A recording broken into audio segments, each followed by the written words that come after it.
money like I just got paid. $100 bills, tell them keep the change. Come on. I just feel so good, good, good. Oh, I just feel so good, good, good.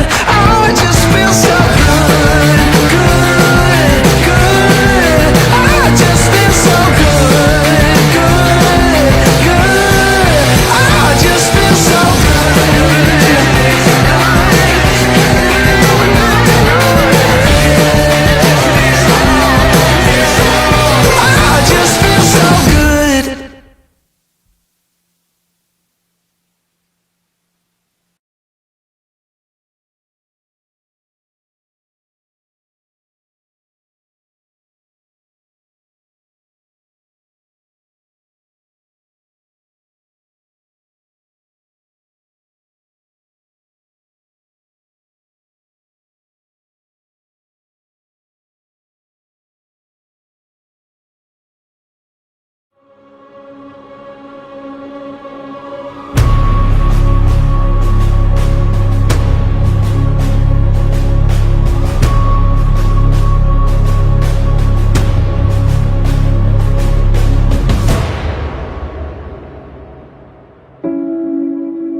money like I just got paid. $100 bills, tell them keep the change. Come on. I just feel so good, good, good. Oh, I just feel so good, good, good. Oh, I just feel so good, good, good. Oh, I just feel so good, good, good. Oh, I just feel so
money like I just got paid. $100 bills, tell them keep the change. Come on.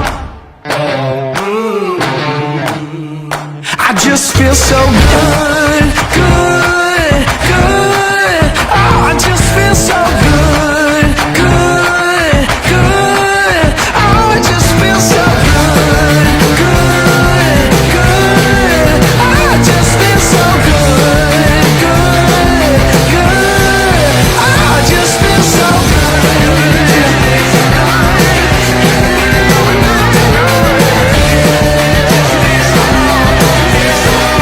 I just feel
money like I just got paid. $100 bills, tell them keep the change. Come on.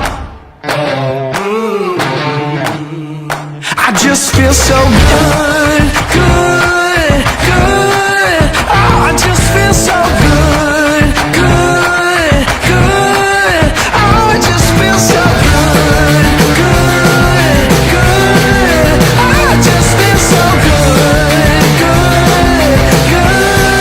Oh, I just feel so good.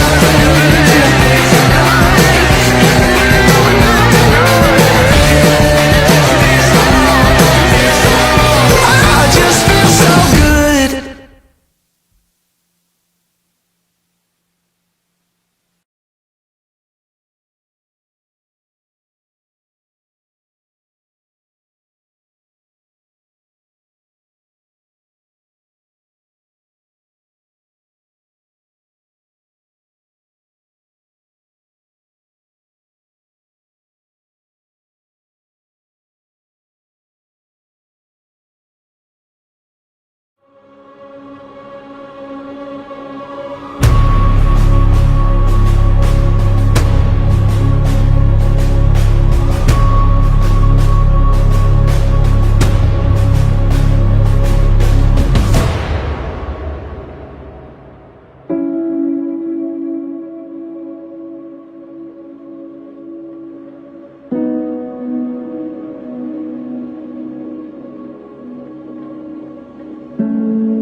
Spending money like I just got paid. $100 bills, tell them keep the change. Come on. I just feel so good, good, good. Oh, I just feel so good, good, good. Oh, I just feel so good, good, good. Oh, I just feel so good, good, good. Oh, I just feel so good.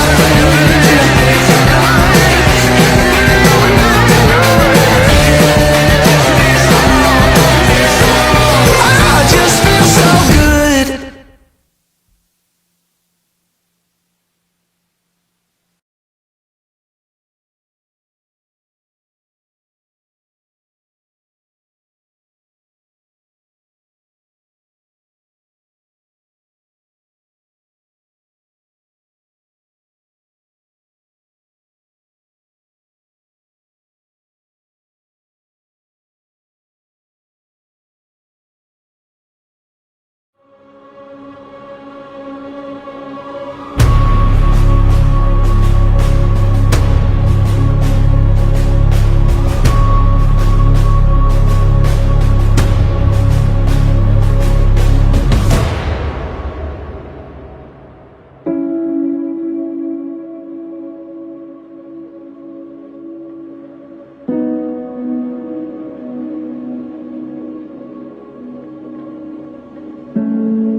Spending money like I just got paid. $100 bills, tell them keep the change. Come on.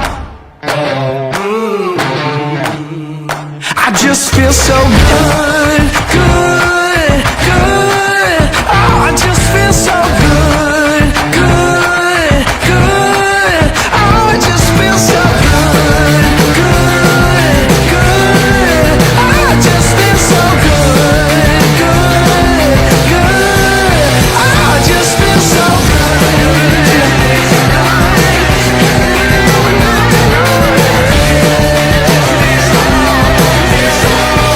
I just feel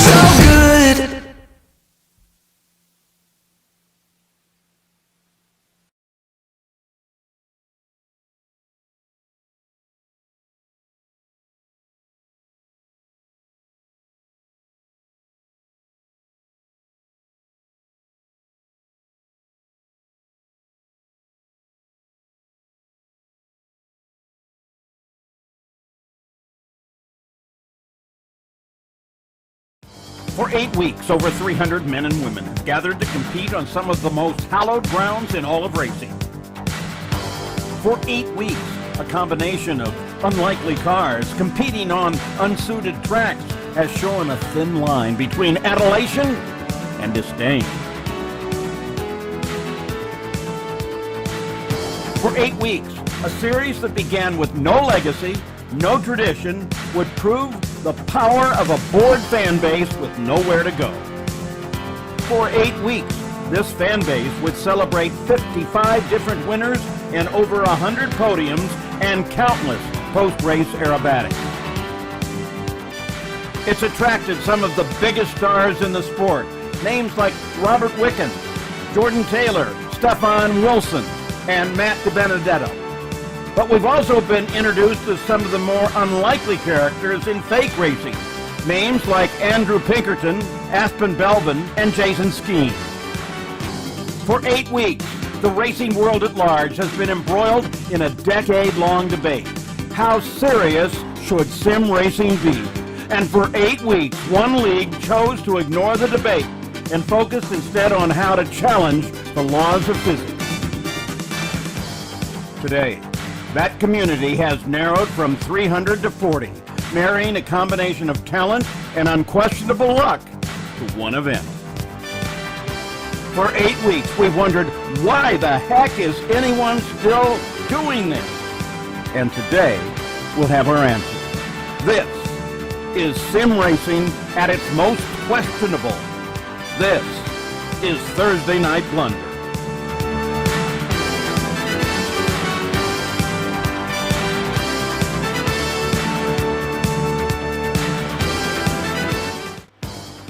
And we are live. We have sound. It's actually working.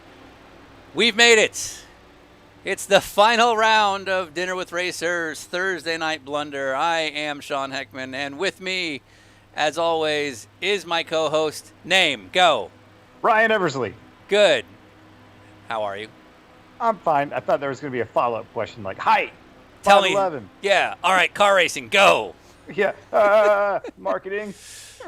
All right, so we are here at Indianapolis Motor Speedway. For those who are new to the broadcast, which I doubt, we've been doing this for about 8 weeks now, going all the way back to the end of March when we kicked off this special series we were running for the fans and a handful of pros during this quarantine.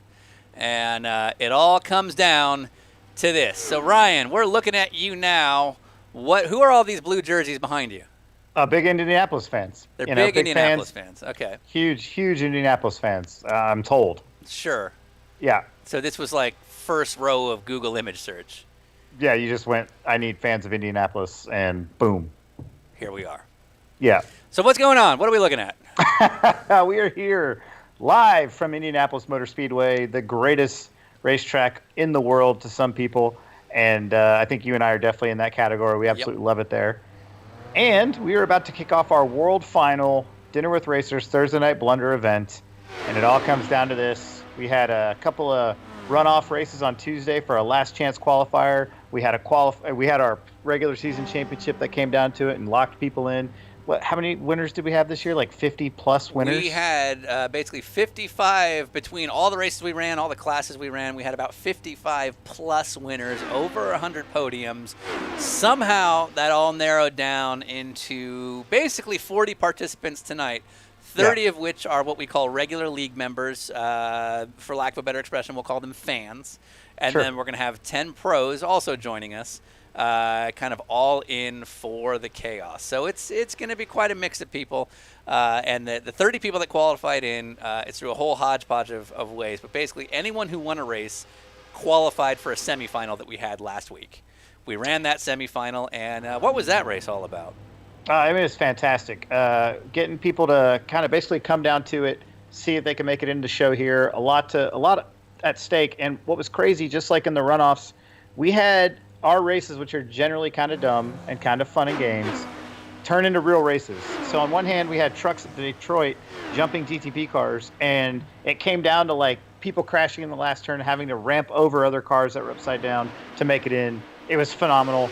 And then we went and did our runoffs for the last chance qualifiers, and those became real races where like the top 6 in one race crashed out, and the guy running in 7th got the win. Exactly. So it's been really unpredictable and awesome and fun to watch. So tonight's race, and we will cut back to some on-track action here. So tonight's race is basically going to be comprised of, we had 2 different semifinal races last week, and so it's the top 10 from each of those races. They're in this class. And then 4 people that won 2 races, 2 classes on Tuesday's last chance qualifying. Our series points champion, Aaron Smith. And then a handful of people who during last week's semifinal drove as ramps in our jumpy truck extravaganza. They got voted in based on the performance they delivered as a ramp. And that's all culminated basically into 30 cars in this fan category. Tell me about this car we're looking at. Well, this car is a former LMP2 car that raced all over the world. I believe it won Le Mans. It's won Sebring, all sorts of major endurance races, but it was built by the racing company Honda Performance Development, who I am currently employed by.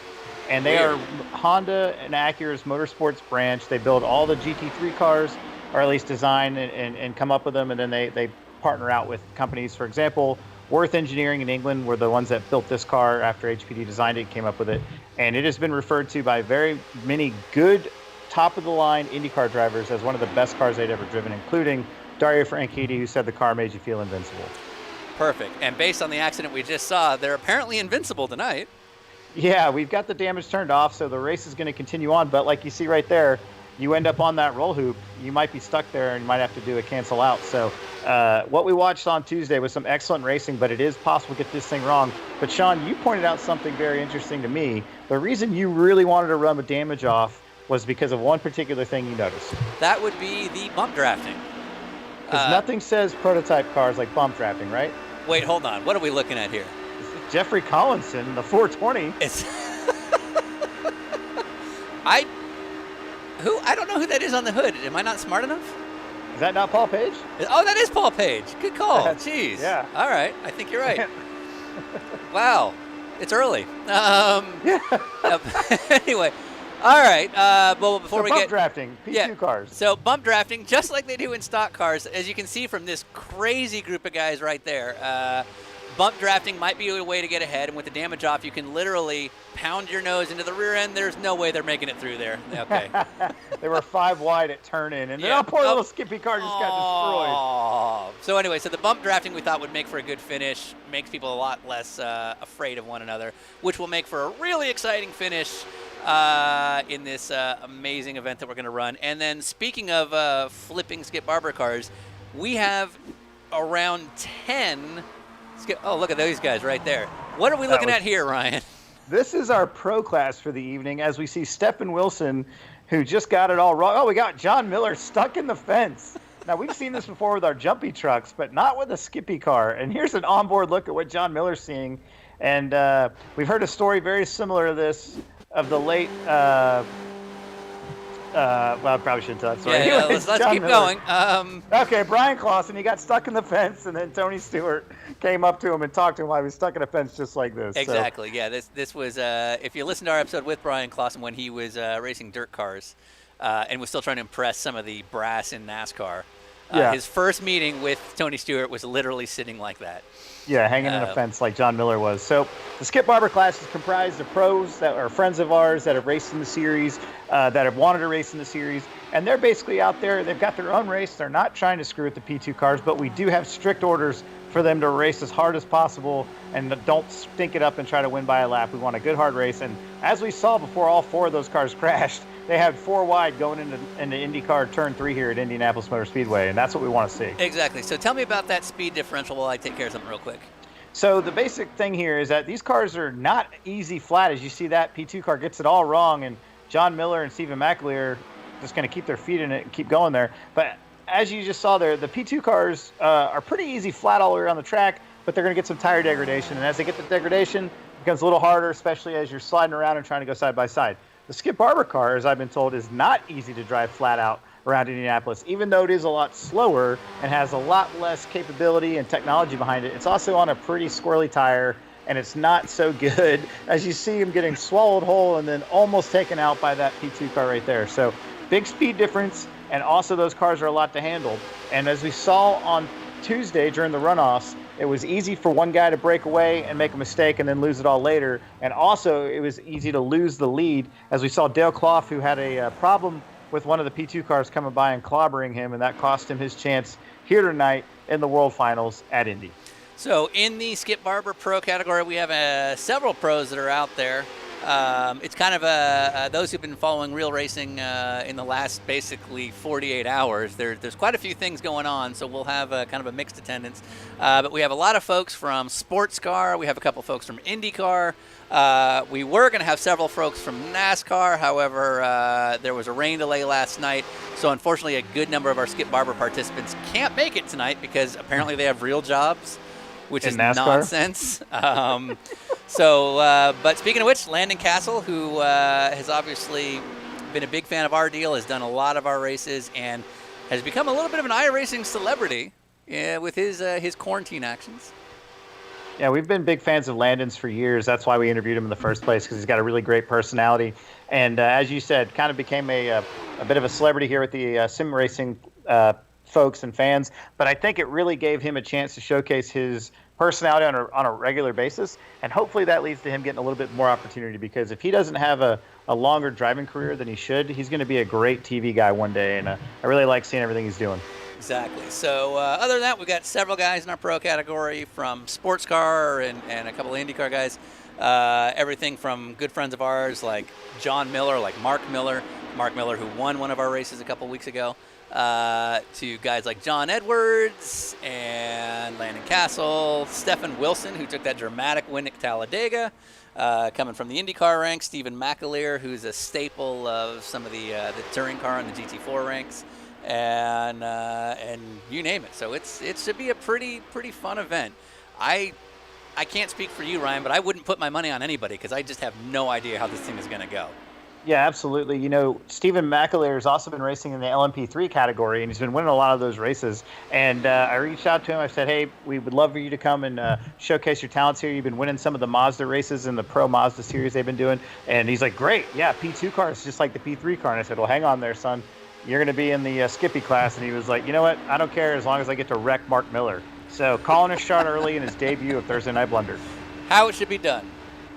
All right. So I do want to point out one livery real quick. Aaron Smith in the number 70 normally runs a plain yellow car. Our regular series champion. Is he not running that now? No, he's running a yellow car that has got all sorts of sponsorship on it. Oh, well, good for him. He's a proper ambassador now that he's won the points. I don't know if that's because he had a feeling we were probably going to tell everybody to wreck him. Possibly. Because of his apparent lack of knowledge on our sponsorships of this show. But he's looking the part tonight. We like seeing that. Now, I don't know that it's necessarily going to happen tonight, but whereas some sim or pro racing series try to act with the on the sort of idea that they're supposedly unbiased and they're not playing favorites. Do we play by those rules, Ryan? Oh, no. We hate everybody. Yeah, absolutely. And we've absolutely called out hits on the air to try and get some people to wreck others because we don't want them to win. So I don't know that that'll happen tonight, but it's certainly not above us. Yeah, there's absolute real things at stake here. We will be giving away tires to winners and other swag packs and things like that. Plus, we've had a lot of fun in games. With this race, we specifically picked a track and a car that we knew would be fun to have a real race that's going to be almost like pack racing, but not quite. And so far, the results have been great as we see Lee Lucas just getting a little bit of downforce working the opposite way. He's trying to warm up that rear wing for when he finally flips around and goes for it. I guess. Yeah, and who is he? Who's the pro there? Is that John Miller? I don't know what's going on there, who that's for, but why not? All right, Stephen Wilson, who's just sitting here wondering why he's here. Yeah. So I'll give him that. Looks like currently the Miller brothers, Mark and John, are 1-2 in the pro class. So we're going to have to put an end to that because it's too many Millers. At the same time, it's always Miller time. Not today, it's not, Sean. Fair. All right, so in a few minutes, we're going to be taking a break, and we're going to bring on our special guest for the night, which the internet can't seem to believe that we got him. Yeah. We don't believe that he's joining us. Marco running the cameras is also a big fan. Who is our special guest for tonight, Ryan? None other than one of the most prolific voices in indie history, Mr. Paul Page. Paul Page is going to be our special guest tonight, and he is here very specifically to answer your questions, to tell stories on his multiple decade career. If you're watching this, you're probably familiar with our podcast. We did an episode with him a couple of years ago. We met at, I don't remember the name of the pub, but this amazing English pub out in Indianapolis. Yeah, right down the street from Ryan Lewis's house. That's actually true. And we got that. Paul gave us like 3 hours. Yeah. And it was one of the best dinners we've had. I mean, the dude can tell a story.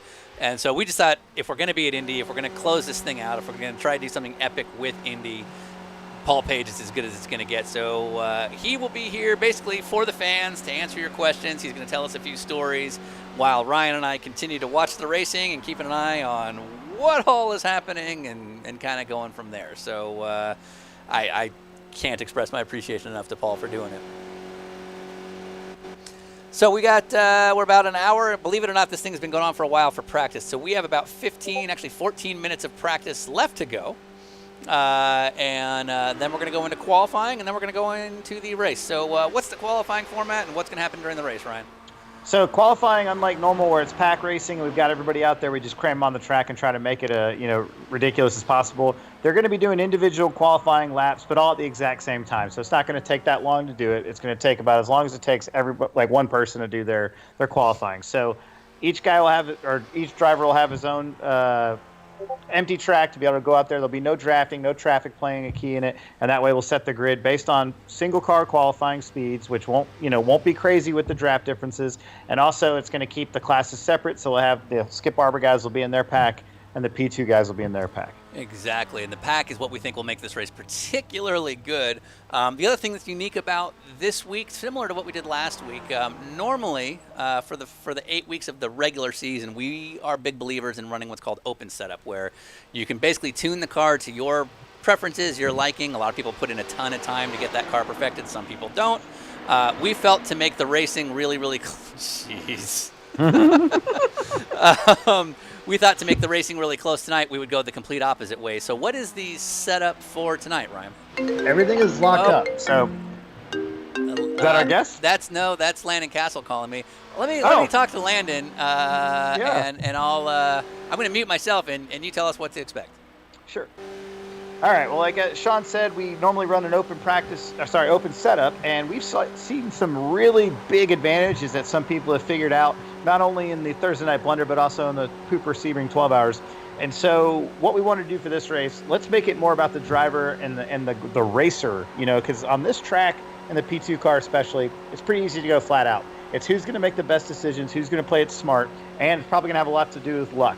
We saw Trevor Price in Tuesday night's last chance qualifier. He's running around 7th. He had good pace all night. He lost the lead pack. There's a big crash. Everybody spins out, and he comes home, makes the final, has a chance to win the championship here tonight. So with that kind of setup, everybody having the same thing, it's down to who's going to play it the smartest, who's going to stay out of trouble, who's going to get the yellows in the right way. All that stuff is up for grabs tonight, and it should be pretty fun. We see here number 4, Tommy Milner out of Virginia, who is a factory Corvette driver. I normally wouldn't mention the other manufacturers, but I love Tommy Milner, one of the best guys out there, great personality. Hopefully we can have him on the show this year. And Tommy has been super gracious with his time and helping us out with Thursday Night Blunder, but also he's one of the fastest kids out there, one of the fastest Americans I think I've ever met. Sean is on the phone right now with Landon Castle, who is currently sitting P3. Yep. So that's good to see that Landon came out immediately, threw down a big lap. Sean, what's going on? Oh no, it's Landon, and he's off now, but he was giving us suggestions. Oh. Yeah. Oh. So can you make this more about me? No. It was a good it wasn't bad. It wasn't bad. It was a good suggestion, but it was just not the right time. Mm-hmm. So it was funny. He's like, I got an idea. I'm like, dude, we're qualifying in 4 minutes. Like, it's too late. It was well-intentioned. It was very well-intentioned. Like, I'm on the air. There's a reason we like that guy. Yeah, and there's a reason he's like, he does very similar things to what we're doing, and his stuff is very successful, and there's a reason why, because the dude is creative and very good. Speaking of very good, Paul Page. That guy's pretty good at what he does.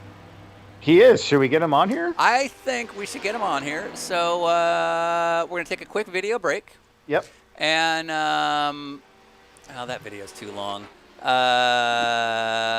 on. Let me pull up the right one. Go ahead. I'm Jeff. I'm Jeff. So we're gonna take a quick break. Yep. And get Mr. Paul Page on the air. Do you know who had a birthday a couple days ago? Yes. Bill Riley. Oh, my cousin. But yeah, Bill Riley. Bill Riley, who's a staple of our series, had a birthday not too long ago, and so we went to visit him a couple years ago on a crazy day because we owed him some money. Here it is.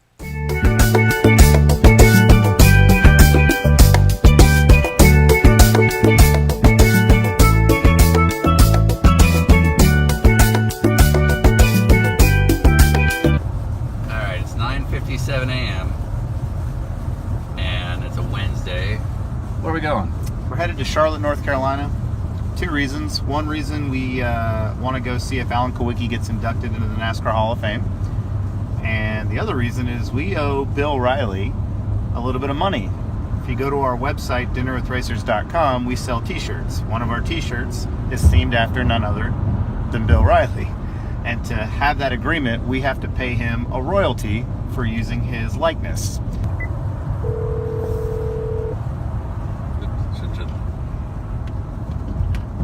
Hello. Hey, Bill Riley. Hey, Ryan, what's up? Nothing. Just wanted to let you know Sean and I are going to send that money for the t-shirts today. Oh, what are you two up to? Nothing. We're not up to anything. We're just sending you the Oh, money. yeah. Just let you know that. Call out of the blue after 6 months of silence. Oh, no, you're not up to anything. We're just sending you the money today. We wanted you to know. Where you send it to? To the shop. Oh, okay. Someone will be there to collect it. I think so. Okay, great. Then, yeah, it should be there today. Okay, good. Awesome. Good. Can't wait. Sounds good. Thanks, Bill. Okay, you guys have a great day. Thanks for calling me and let me know. Yeah, no worries. Okay, all right. Bye. He knows. He knows immediately. Yeah. All right. There it is. A lot of people here. Riley Technologies. Where do you think the lift? We gotta go to the back, which is I think around the other side. There's a loading. I just hope there's a security cam. You've been waiting for it. Shows us backing up. Okay.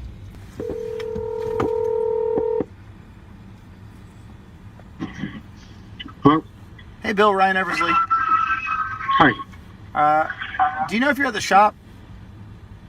Do I know if I'm at the shop? Yeah. I think so, yeah. Could you have somebody open up the big loading bay door? I'm not opening up the loading bay door. I got a secret project in here. Okay. Are you out there? Yeah. Okay, I'll be there in 1 second. Is there a better bay Is door there a better way to that get? maybe a video camera could see? Not today. Hang on. Perfect. $33. That's awesome. I can't thank you enough. Well, I mean, deal's a deal. I We know.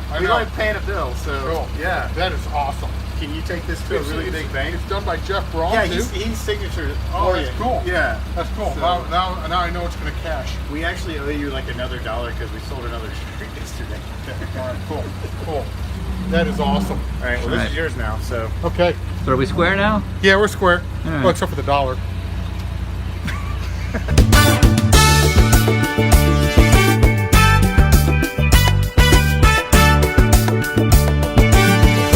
Oh, happy birthday. Oh, thank you. oh right, yeah, happy Thank birthday. You, thank you. Cool. Okay. And we are back. We are live at fake Indianapolis Motor Speedway. Ryan, how are you? I'm doing great, Sean. I'm really excited about our guest tonight. Yeah, it should be pretty fun. So once again, we are at Indianapolis Motor Speedway. It is the Thursday Night Blunder World Final. Somehow we made it this far. What can the fans expect, Ryan? Well, as we saw in our last chance qualifier on Tuesday, the pack racing from the P2 cars with the bump drafting was extremely close and really fun to watch. At different times, we had packs of 7 to 8 cars all together. And those were, let's say, the drivers that needed to get in, so they might not have had as successful of a season as the others. So now we're going to see the best of the best that Thursday Night Blunder has had to offer. And they're all on a track that's pretty easy to get around in a P2 car, as well as having a bunch of pros having their own battle and much slower skip arbors. I can't wait. All right, well, speaking of Indianapolis, speaking of people who may know their way around that track a few times, I don't know why he's here, but somehow we have Paul Page with us. Welcome, sir. Guys, I'm to be with you tonight. This is very cool. Yeah, we I don't know why you're here, but we will take it. So it's a normal question we ask our guests. Why here? Yeah, why on earth are you here? I'm here to have fun and enjoy it with you guys. Perfect. I'm here. All right, so Indianapolis on iRacing. It was scanned a few years ago. How many miles would you say you've walked at Indy? I'm sorry? How Say it many again, miles please. how many miles would you say you have walked at Indianapolis? Oh, my goodness. That's a great question. Well, I've watched 40 500-mile races.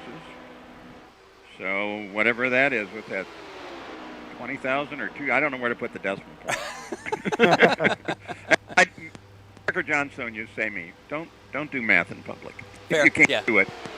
Yeah, No that's good at it. why we always make our guests do it, because we certainly can't. So anyway, all right. So we invited you to do this, and you were nice enough to come. And obviously, what we're doing here with our World Final is one thing, but you may have a story or two from the Speedway. So we thought why not see if you could do it. So go ahead. I belong to a group of old SCCA racers here in Indianapolis. Uh-huh. And the last time I was on with you guys, all of them were, oh my goodness, how'd you get on that program? Those guys are so great. So, really? Oh, okay. Yeah, they were really excited about the whole thing. Can they call my parents? They could. Your mom was part of the rating, though, wasn't she? Oh, there we go. Wow! Paul Page wasted no time. Your mama jokes. Wow.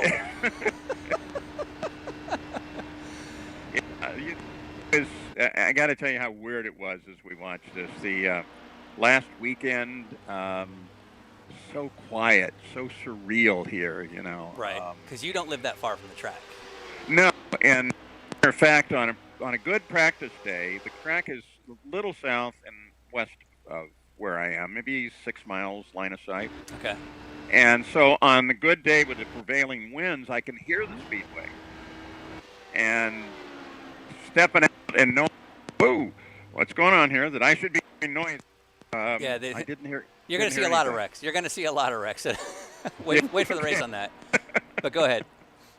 So yeah, it was just so weird. And very few people had actually set out like their checkered flags and all that.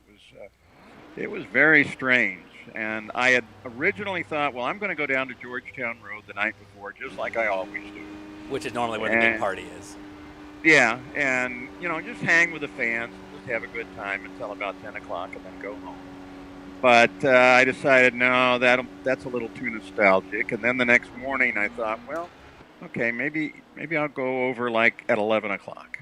Right. And I said no to that, and the only time that I went out was Memorial Day to go out to Crown Hill Cemetery here in Indianapolis and visit the graves of all of the soldiers and the public service officials, and of course my own family's area there. Right.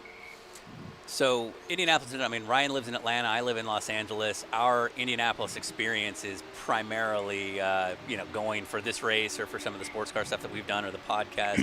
What has, in general, what has May been like in that community?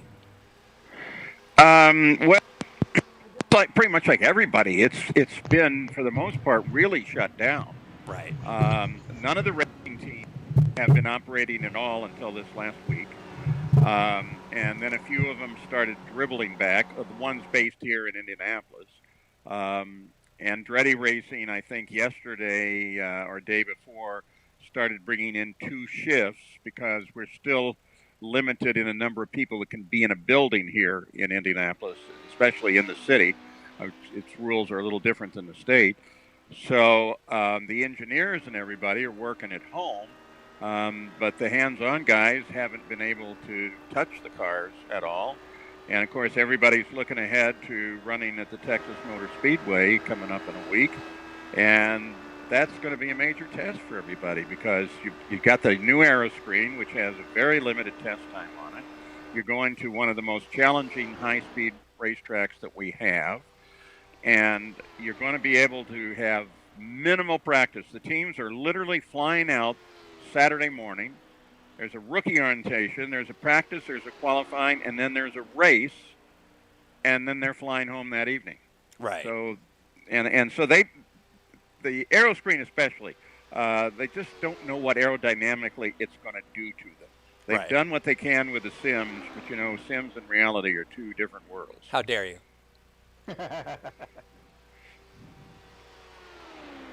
So, but it should make for an interesting race for sure. Yeah, definitely. So, but I mean, when it comes to reality and sim racing, I think what we're doing here is pretty spot on with real life. You know, with our Skip Barbers racing it on Acura LMP2 cars at the same time. Yeah, I don't want to be uncomplimentary to it because it's enjoyable, and obviously a lot of people get into it. I've watched everything. I've enjoyed everything I've watched. Sure. But it's not going into those corners with 5Gs trying to push you out of the cockpit. And yeah, right. It doesn't have all the inherent other issues. And for me, I'm big on tactics and you know, stretching fuel distances, what your tires are going to do, how you're going to manage all that. Right. And so you're missing a little bit of that, but it's definitely better than nothing. Right. Well, the only thing I could afford a sim and really embarrass myself. that's why we're also not driving. The whole principle of our series is to go the other way because, to exactly your point, we know that the realities of you know, Ryan obviously being a racer himself, the realities in the danger and some of the sort of tactile nature of it all is very different than the sim world, which is why we're doing our league, which is meant to be a lot more fun and goofy than necessarily based in any sort of sense of reality. I don't think you would put prototypes and Skip Barber cars on the same track at the same time. Right. Well, tell me a bit about what we're actually doing. Does the sim include like the marbles? How narrow is the line? That sort of stuff. It absolutely does, and I don't want to speak. I can't pretend that I'm an expert in iRacing or a veteran, so to speak, but I've played a little bit, as has Ryan. They do have what's called a dynamic track model, so there are marbles. They do leave little rubber chunks, and as a race progresses, the sort of offline characteristics will build up, and it will become, you know, the car will skate quite a bit more and so on and so forth. Yeah, it absolutely does. That heat, temperature, wind, they do influence it. Now, in the case of this particular event today, one, it's only a 60-lap race, so you're not going to get the buildup that you would get in, say, a 500-mile race. But also the nature of a Skip Barber car or a Acura LMP2 prototype, which is a very high downforce car, they're probably not going to experience the same challenges that an Indy car would. They're slower speeds or they're higher downforce, so the rubber buildup and the marbles and that one-lane nature that you get with IndyCar probably won't be the same. And so in the case of our race, you'll probably see a lot more 2, maybe even 3-wide racing and a lot of drafting and even bump drafting because you can get away with it. Yeah, I saw a sim some time ago where the guys figured out that there really wasn't that much difference in the lines, and this was at the Indianapolis. And so one time a guy was so high in 4, I'm like screaming, he's going to crash because he should have. But so that was different that way too. But yeah, I mean, it's a hoot, and it's a hoot watching the different guys who are willing to try to do it. I mean, I'm not talking the regular sim guys. But look at all the drivers that have really gotten into it, have enjoyed it. And Mario was on one the other day, so you know exactly. That's perfect. here's the thing that I've never seen in reality, and I can't speak for you. So, Marco, I don't know if Jeffrey Collinson is on track right now doing his solo run, but if we can find Jeffrey Collinson, it might be easier said than done. That's Jacob Campbell. Yeah, He may not be running. Okay, so if not him, then because we've got a few cool tribute liveries, is Trevor Price or Joe Dorsey on track by chance? They may be done too. Yeah, I think we're going to have to wait for the race here because the grid's already starting to form up. Grid is forming up because we have a few super fans who actually have Paul Page tribute liveries. And I don't know that you'll ever see that in any other sim racing, so we're happy with that. So, all right, cars are on the grid now. The engines are fired up, but you know what? I think we should still have some special invocations, don't you, Ryan? Absolutely. So those who've paid attention to our league know that we've had a few fun invocations in the past.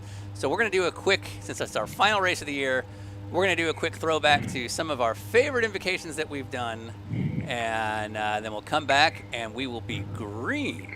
So we'll be right back. Drivers, start your fake engines. And I'll tell you what you're going to find at the end of the finish line, a bottle of gold. Tres comas. No, not really.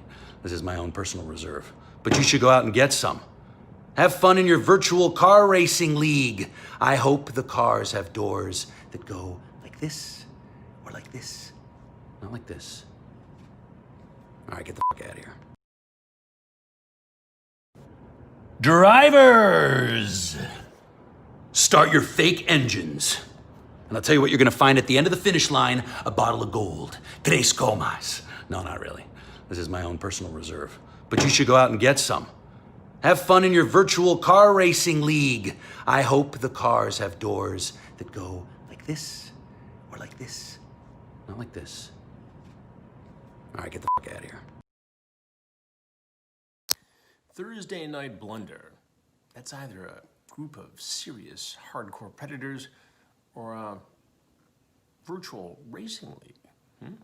That's kind of cool. Anyway, now that you're all at the starting line, I want you to bow your heads for this invocation.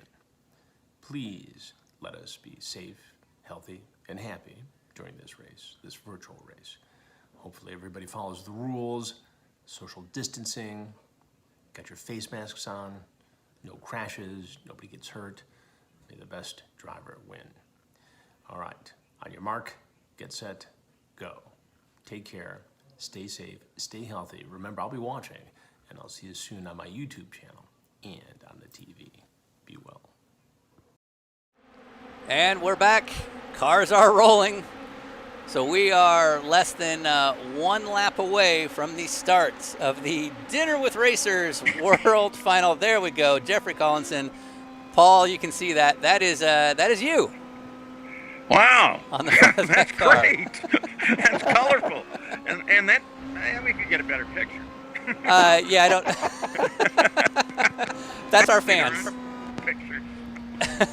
And then if Trevor Price or Joe Dorsey's on track, we've got a couple other tributes while we're waiting to go green here. That's neat. So yeah, on the front of Trevor. So Trevor's a big fan of Butch Leitzinger and the Dyson Racing Team. So that's a little Paul book up front. I think it'll you the Book of Paul. Yeah. And then I think we're about to go green. So we'll catch the start of this, and then we'll come back and we'll take a look. So Charles Kleinhagen taking the pole, which is pretty impressive. Jacob Campbell filling out the front row. And how about Landon Castle taking the pole in the pro class? Yeah, he and Parker Kligerman both showed up there and kind of took it away from Mark and John Miller, who were the dominant force in the practice session we saw. But here we go, Sean, coming down the front straightaway for our last time this year to start our last race of the season. So this is the final race of the season. Only one person will be declared the champion. Charles Kleinhagen takes the lead on the green flag. And here we go. So 60 laps from now, we will have a champion. I'm imagining there might be a couple yellow flags in between, but we'll see. Yeah, so far so good. Already kind of forming into a single file line. And weirdly enough, for a Thursday Night Blunder race, there is surprisingly nobody upside down yet. Now, I will say this is our 40 best, so so in theory they might be a little cleaner, but let's see what's going on in the pros here, because I imagine this might be where we see the really dumb stuff happen. So that is John Lee Miller taking the lead ahead of Landon. It looks like John Edwards took second. So apparently being front was maybe not the way to go during that restart. So I was going to say, John Edwards didn't qualify. Oh, we got a big crash. And we're already wrecking. Oh, and it's Stephen Collinson, too. Paul Page's beautiful face is The Paul involved. Page car. Oh, no. No. Don't do that to me. But we're staying green. We're staying green. Now, there's still, we have 60 laps, yellow flags. There's still a lot of ways that the Paul Page car can make its way back, so we'll see. There's more than one out there, so we'll see what happens. But Jacob Well, Campbell... that is the way I drove when I drove, so... There you go. It fits. Really good impression. Got it. Yeah. But, man, they are packed up. I'm like, we are definitely going to be seeing some good racing today, because if this is what it's like after 3 laps, just imagine on lap 58. Yeah, once these guys start finding their rhythm and their partners that they want to push and bump draft with, as we saw in some of the previous races, I think that'll kind of separate it out a little bit. But we see is that Stephen McAleer getting lapped already? Oh, yeah, that's Stephen McAleer getting eaten alive by the prototypes. But he stayed out there. Todd Eldridge. So that is, for those who are new to oh no, and we already have Skip Barber's crashing right in front of the lead pack. Here we go. Oh, boy. It's about to get bad. Here we go. There we go. Oh! Oh, no! Oh, man. And we have the big one. Wow. What do you think, Ryan? Ryan, should we stay green? I think that's a yellow shot. I think we're going yellow. Go get John Miller out of the atmosphere. Victor, we can go yellow. I think we're going yellow. Yeah, we're going yellow. Wow.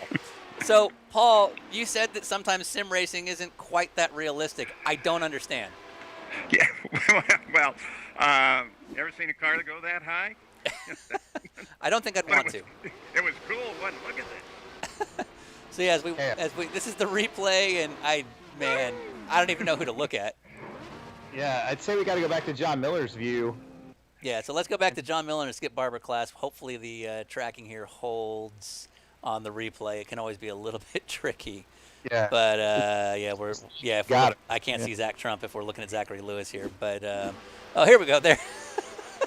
John. Poor John. Here we go. Here. Man. And then chaos. Well, this is what people paid good money to see. All those fans in the stands right there.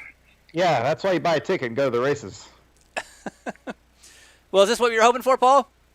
Yeah, well, that's good. I'm getting a kick out of it, and I'm interested that you are putting yellows in it. That's great. Yeah, absolutely. Now, we don't want to have too many. And, the thing about Indianapolis is it invites mistakes. Everybody talks about, it's a perfect oval. Everything's ideal. It's 9 degrees, 12 minutes in the turn. It's 5/8 of a mile on the straights, and the whole 9 yards of that. But everybody that knows none of those turns are identical, and there's, geez. So Marco, let's show that. Marco, let's show that one more time. So many things that can get to you. Bump going into 3, the bricks when you cross them.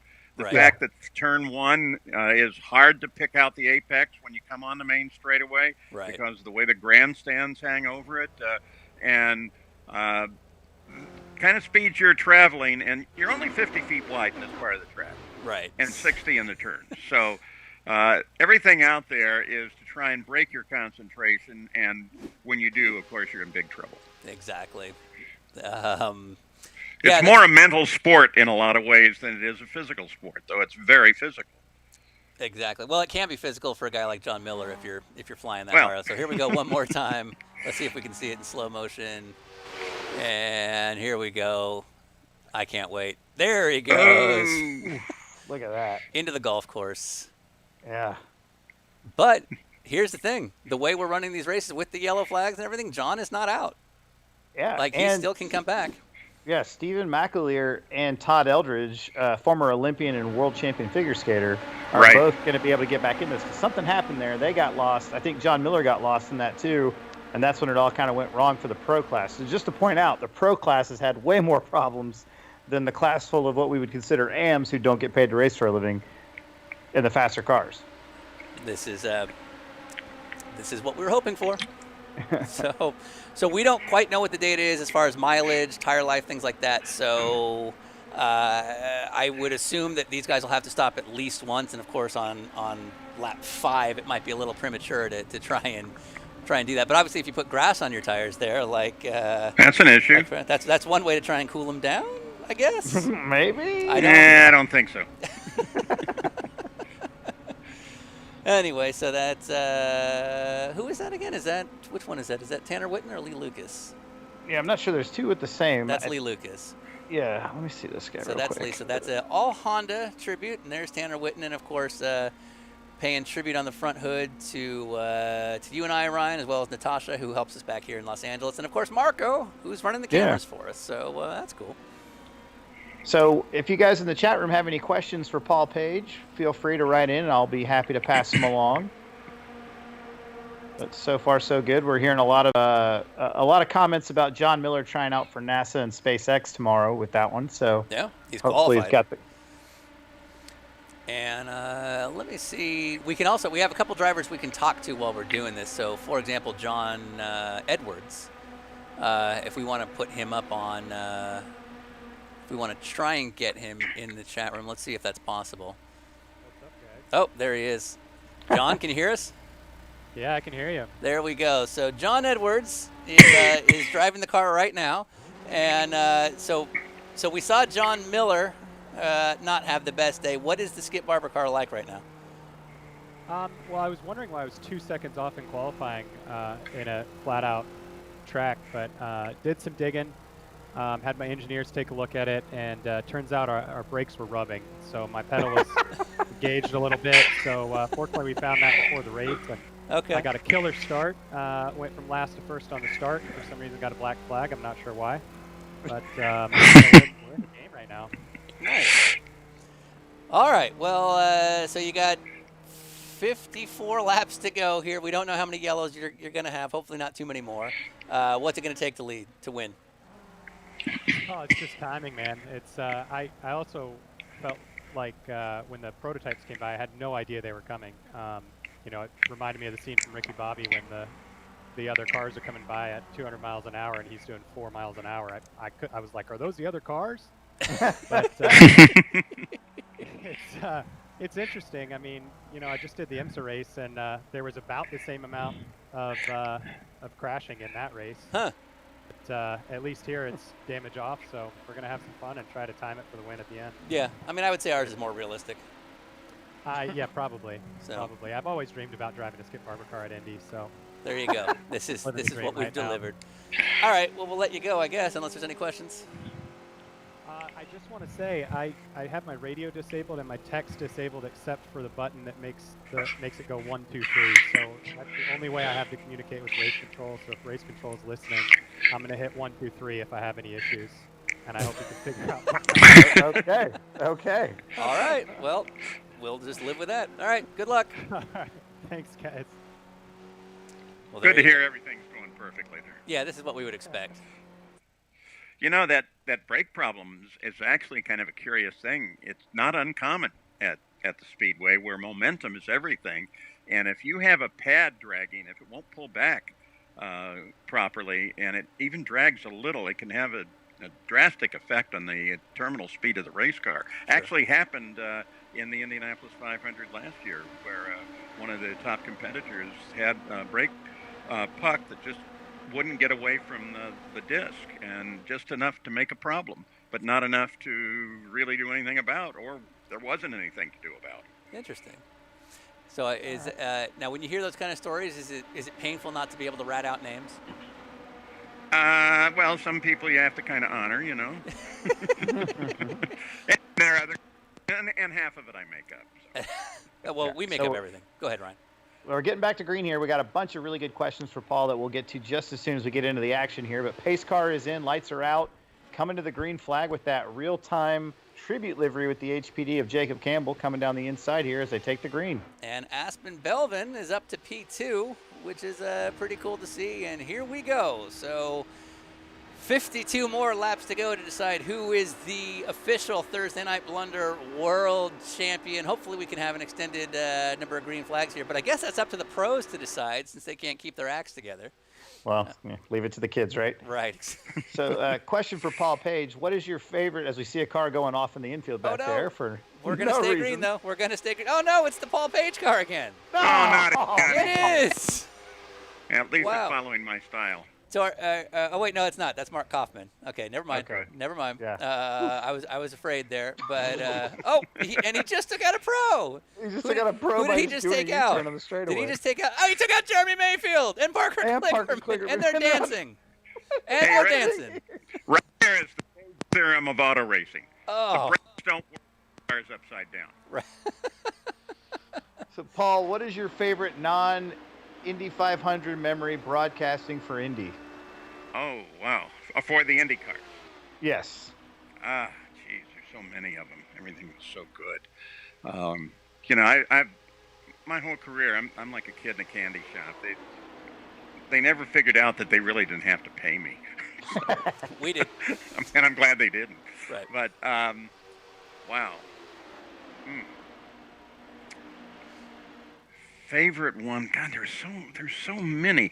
In a lot of ways, just because of how controversial it became, was when it was the IRL at Texas Motor Speedway, and they had the scoring issue. And then Lyondike got smacked by AJ in the winner's circle, and all of that. That was fun to be a part of. What made it extra fun for us.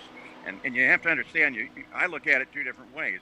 You know, I look at it as a broadcast plus a race. But in terms of the broadcast, the gal who does my scoring for me, a gal, Barb Hellier, everybody knows her. She's one of the best chart scorers there is. She can chart score a midget race, so that tells you how really good she is. Oh, cool. Yeah. And she caught the mistake in the lineup early on, and she kept tapping on her chart on the one car of Billy Boat, which was one of the issues.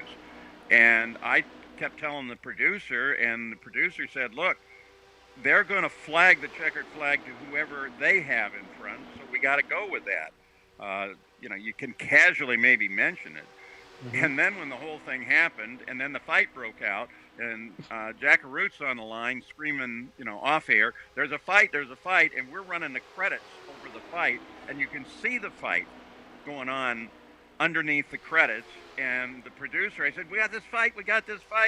He said, well, we're on tape delay. We'll let Sports Center will handle it, the fight part. I'm like, what?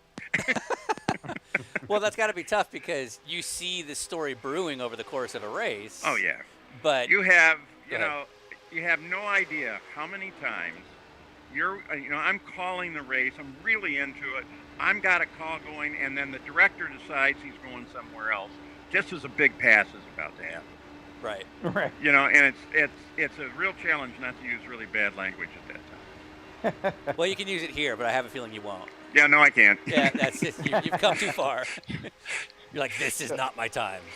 So I'll think a bit more about another answer to that question, because there were so many really good runs. Well, we have another question that I saw it right away. I wanted to ask. Did you ever get to meet Smokey Yunick? Ooh. Oh, yes. Whoa, in fact, cool. Sorry about it. And by the way, on Sunday, race day in Indianapolis, finished the last chapter of my book. What is going on here? We don't even know. Like, it's lap 13. Oh my goodness. Charles Kleinhagen. If he can land on all four. Oh no! Whoa, again. Is he in the fence? He's in the fence. Oh, he's in the fence. Oh no. The thing is, because the damage is off, if you can land on all fours, it's minimal time loss. But if you're stuck in the fence, you're kind of stuck. Oh, That's kind of an issue. So that might be it for poor Charles Kleinhagen. Oh gosh, it's still going. Still wrecking. It's a replay. It's a replay. Okay. Oh, wow. He got hit upside down, and that's what sent him big time? I think. Wow. And then no one lifts because the damage is off. Is that a Yoshi car? Oh, jeez. They need those little parachutes like they have for light airplanes now. That, lower him to the ground. Let's call iRacing. I wonder if we call iRacing and say Paul Page decrees, if that'll go somewhere. They'd say if anybody else called but us to tell them, they'd be okay with it. Wow, the top of the look at that. That's the shot right there. Oh, beautiful. So Kleinhagen, even though he's in the pits, he's still probably got to wait another 2 minutes for what we call a tow. So that might be it for poor Charles. I think if you go 2 or 3 laps down, that's kind of going to be tough to make up in a 60-lap race. Even if we assume, looking at the weather radar, there'll probably be more yellows. So this is Compass 360 car. Yeah, I saw that. All right, but we rudely interrupted you because of the aerobatics. It was worth it. Yeah. So I was about to say that I wrote the last chapter of my book on race day on Sunday. Right. And so now, the publisher, the editors have to look at it. So who knows? At least it's written and I'm happy. One of the chapters is about Bobby Unser and I every Speed Weeks at Daytona going to Smokey's garage, best damn garage in town, and after hours, and Smokey would bring a case of moonshine. And it was for Bobby, and maybe a bottle for me. But we would sit there, and I just listened to the two of them talk about every way they ever cheated and all the things that they did in their times. And what was amazing to me, but it's like with all racing, the cheats were really, really simple. They weren't really sophisticated things. They were just really bright that was done. Like the time that Smokey, they were tearing him down because they thought he had too large a fuel tank, and they thought that the sides were expanding and stuff like that and everything. And then Smokey finally got tired of the NASCAR inspectors and drove off with the fuel tank laying there in the middle of the tech center. And the thing was, it had much bigger inner diameter fuel lines on it. So it carried a lot more fuel just in the lines all by itself. Yep. So nobody ever figured it, We're very familiar. So if you get bored during these slower times, on Amazon Prime, we made a whole documentary about Smokey.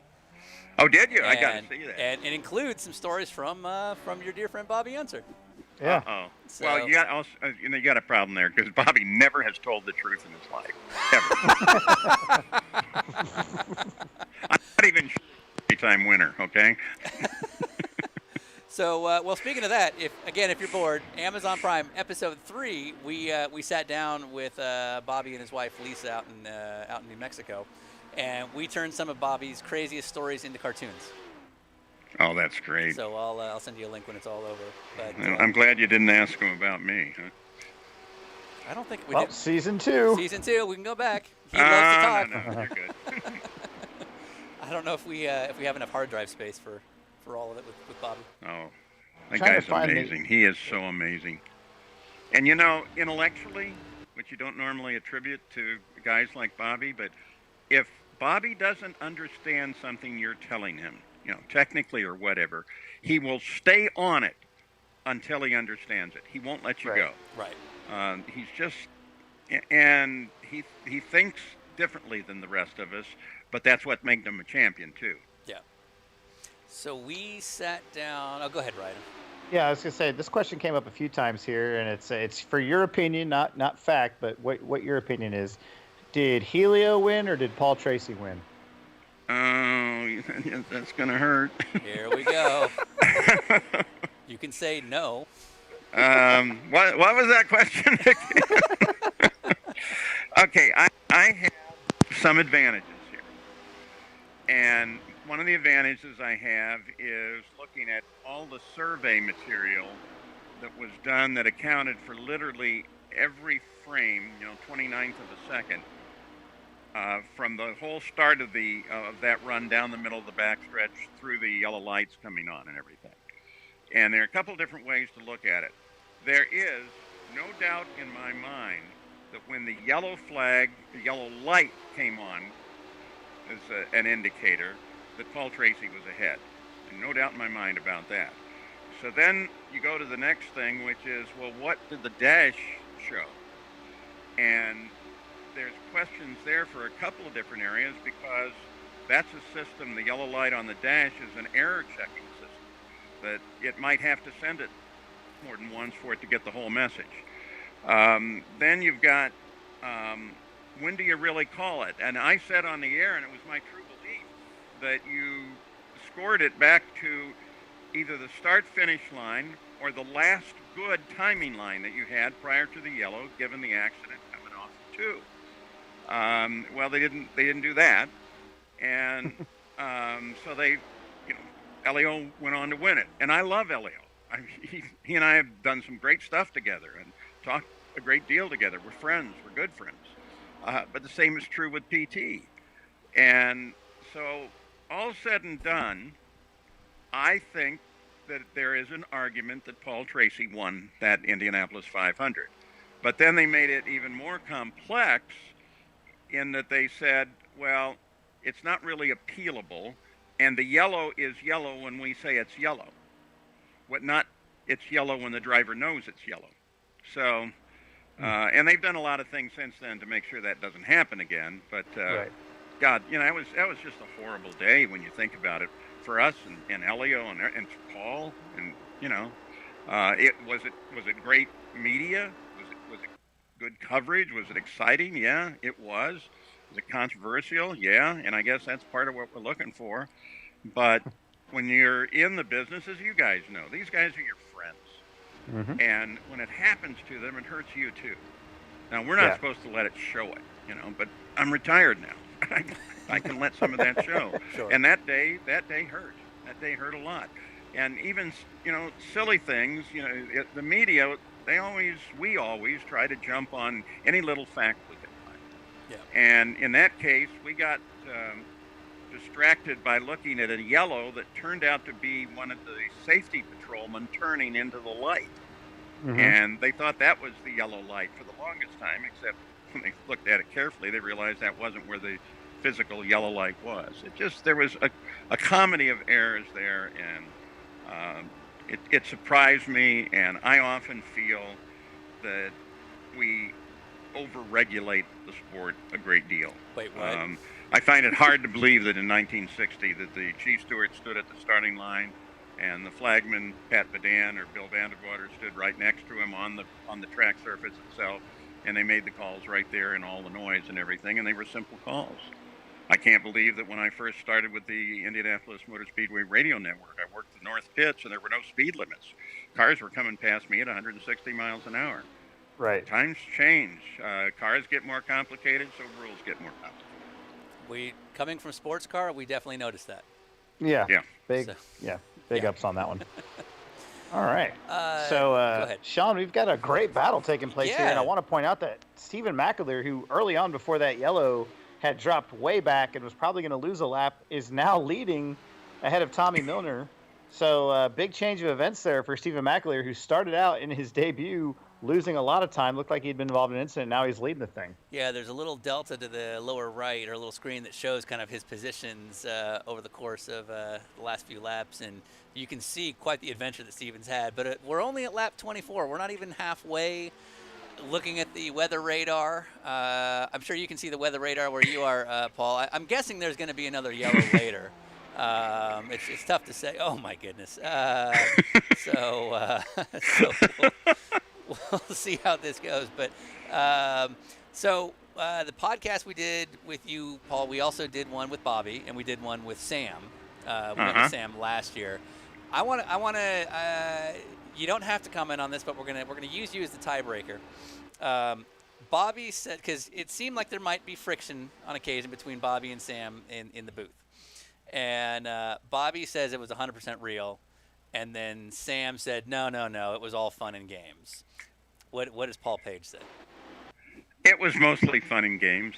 Okay. I just cite one time we were going to Sydney, 14-hour flight out of LA for going to Surfers Paradise. Yeah.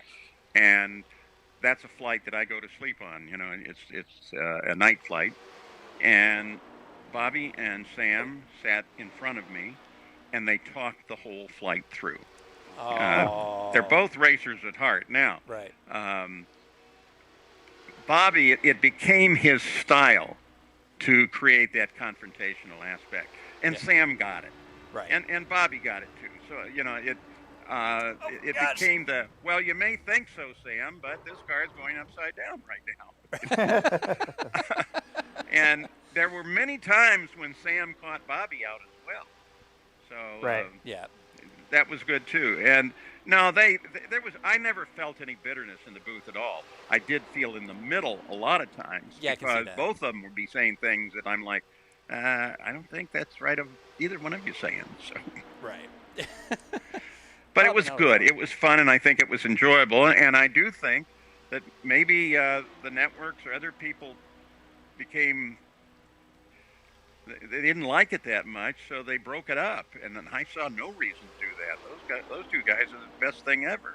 Yeah. Yeah, well, the three And of you were especially awesome. coming from the two different worlds they come from. Yeah, absolutely.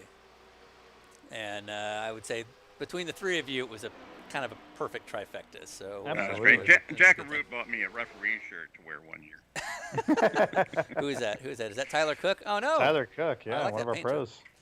So checking back in with the race, we are 28 laps in of a 60-lap spectacular here. The race in the front is pretty good here. It's a five-way fight Great shot. between Yeah. Lane Walker, Alex Albert, Christian Abbott, Brett Pancari, Chris Nicely, and then several seconds back is Ed Smith. And but again, we're only halfway through, and depending on how yellows go, you just don't know how it's going to repack up. We did a last chance qualifying race on Tuesday where with 4 laps to go, 3 laps to go, Ryan, it was just like this. We had a 5 or 6-way battle, and they all ended up taking each other out. Yeah, they all wrecked, and we saw one of our Where'd guys we just go? drop off the back there. Yeah. Who is that? I don't know who that was. Yeah, I don't think it was Nisley, so it might have been Smith there. That's Hunter Olsen Hodges. Oh, HOH getting caught up. That's a bummer. That's too bad. Man.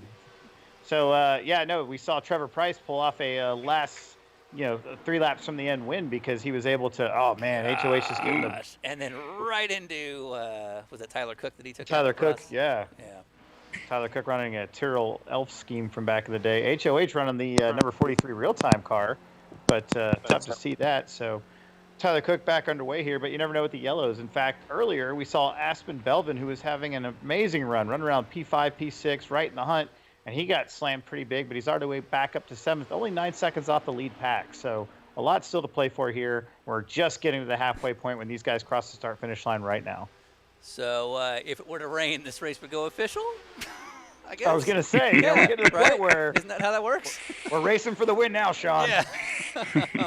And then checking down at the pro class and Skip Barber, it's his debut in our series, but Stephen McAleer, who's known as sort of one of the greatest touring car drivers out there. He's done a ton of work in the old Challenge series with Mazda, and he's still very, very active in the GT4 and the touring car ranks, and he's as good as they get. If you listen to our episode with Liam Dwyer on the podcast, he says lots of great things about Steven, I believe.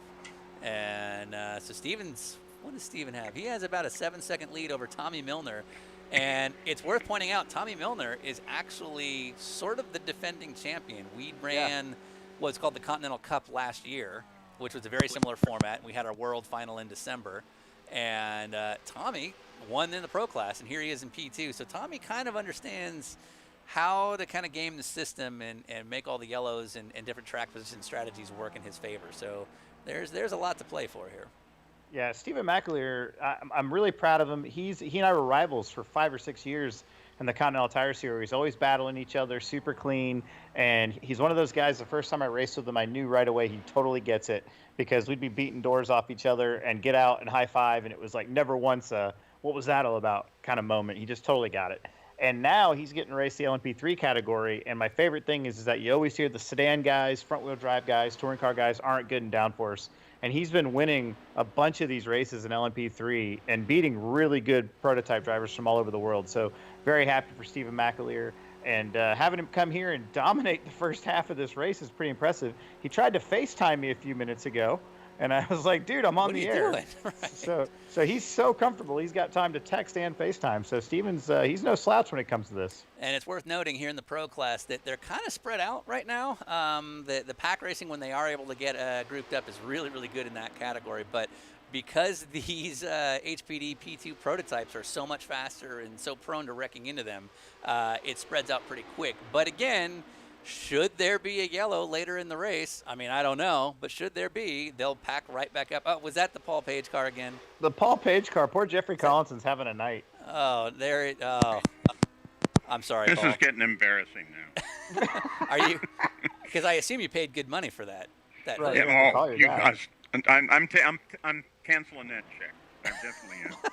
No, that's pretty representative of me in the Formula Ford days, so that's okay. All right. Well, now I've done worse than that.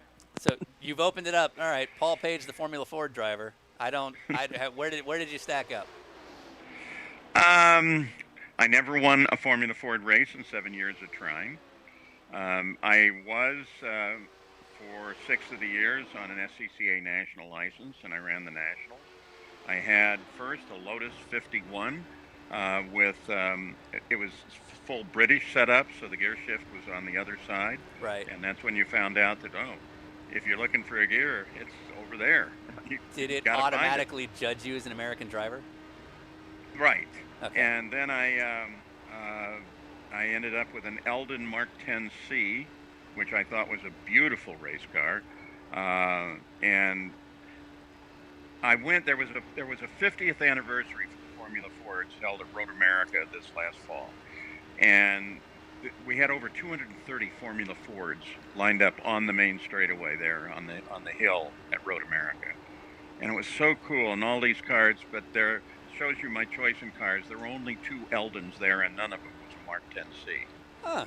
So Jack Baldwin drove an Eldon Mark 10C Falconer Yeah. to win the only United States Formula Ford Championship, which is part of the reason I bought it. And it was a fun Wait, car. so this is more of an inside joke for us, but are you saying that Jack Baldwin was the first to win a championship in the Eldon? He may have been the only. Oh, No, man. it's So like you're, Paul had an Eldon too. you're proving some theories here. Yeah. So they were short wheelbase. So there were some places they were extraordinarily good, and other places not so much. Interesting. But all of the guys in those days, I mean, you're talking the days of Skip Barber and Wiesenhoff and Eddie Miller and Dennis Firestone, who still races. I saw Wiesenhoff there, who I never understood why he didn't become a pro driver. And it was good community. There were a lot of Formula Fords then. We started at Road America June Sprints once, an 80-car field, the full subscription. That's awesome. So we had people on then the bridge that was over the pit straight. Yeah. There was a walkover bridge, and several of us got together who were, maybe 10, 12 rows back or more, to put a guy on the bridge, because the rule was green to the front row is green to the field. Okay. And so as soon as they saw the green come out, they're waving this big orange disc that they had. Right. And we're passing guys left and right, and then they're figuring it out, and it was a mess. But that many cars on Road America made it fun. By the way, your car is wrecking again. My car did it again, didn't it? Yeah. Yep. Yeah. Can we avoid that shock hereafter? So we found it actually, as much as it's kind of a joke to be true, the broadcaster's curse. Yeah. And this is a new form of broadcast. Is that real for you? The Formula Ford experience was good, and it taught me a lot about racing. And it taught me definitely that I wasn't a race driver. I could drive fast. I was a pretty good driver. But it taught me to admire the guys who really do it well. There's so many subtle differences that they do that I can't even begin to even think about, let alone do. Right. Oh, Tyler. Oh, no. Tyler Tucker out of the track. Wow. That was the level 5 car, I believe. And, yeah. Well. Tucker tribute. You about to say, I don't know how he's going to be able to, with a performance That's like the way that, it how's he looks. going to be able to cash that in? Good So that times. happened. Yeah. All right. Wow. All right. So we are up there. Here's a replay. And, oh, no. There we go. I don't know. It seems pretty realistic to me. Yeah. Okay. Big fan of the Merlin helmet from Top Gun there. I don't know if you caught that. Top Gun 2. You seen the previews, Paul Page? I have not. I'm really excited about seeing it. It looks Yeah. it looks like it's everything it should be.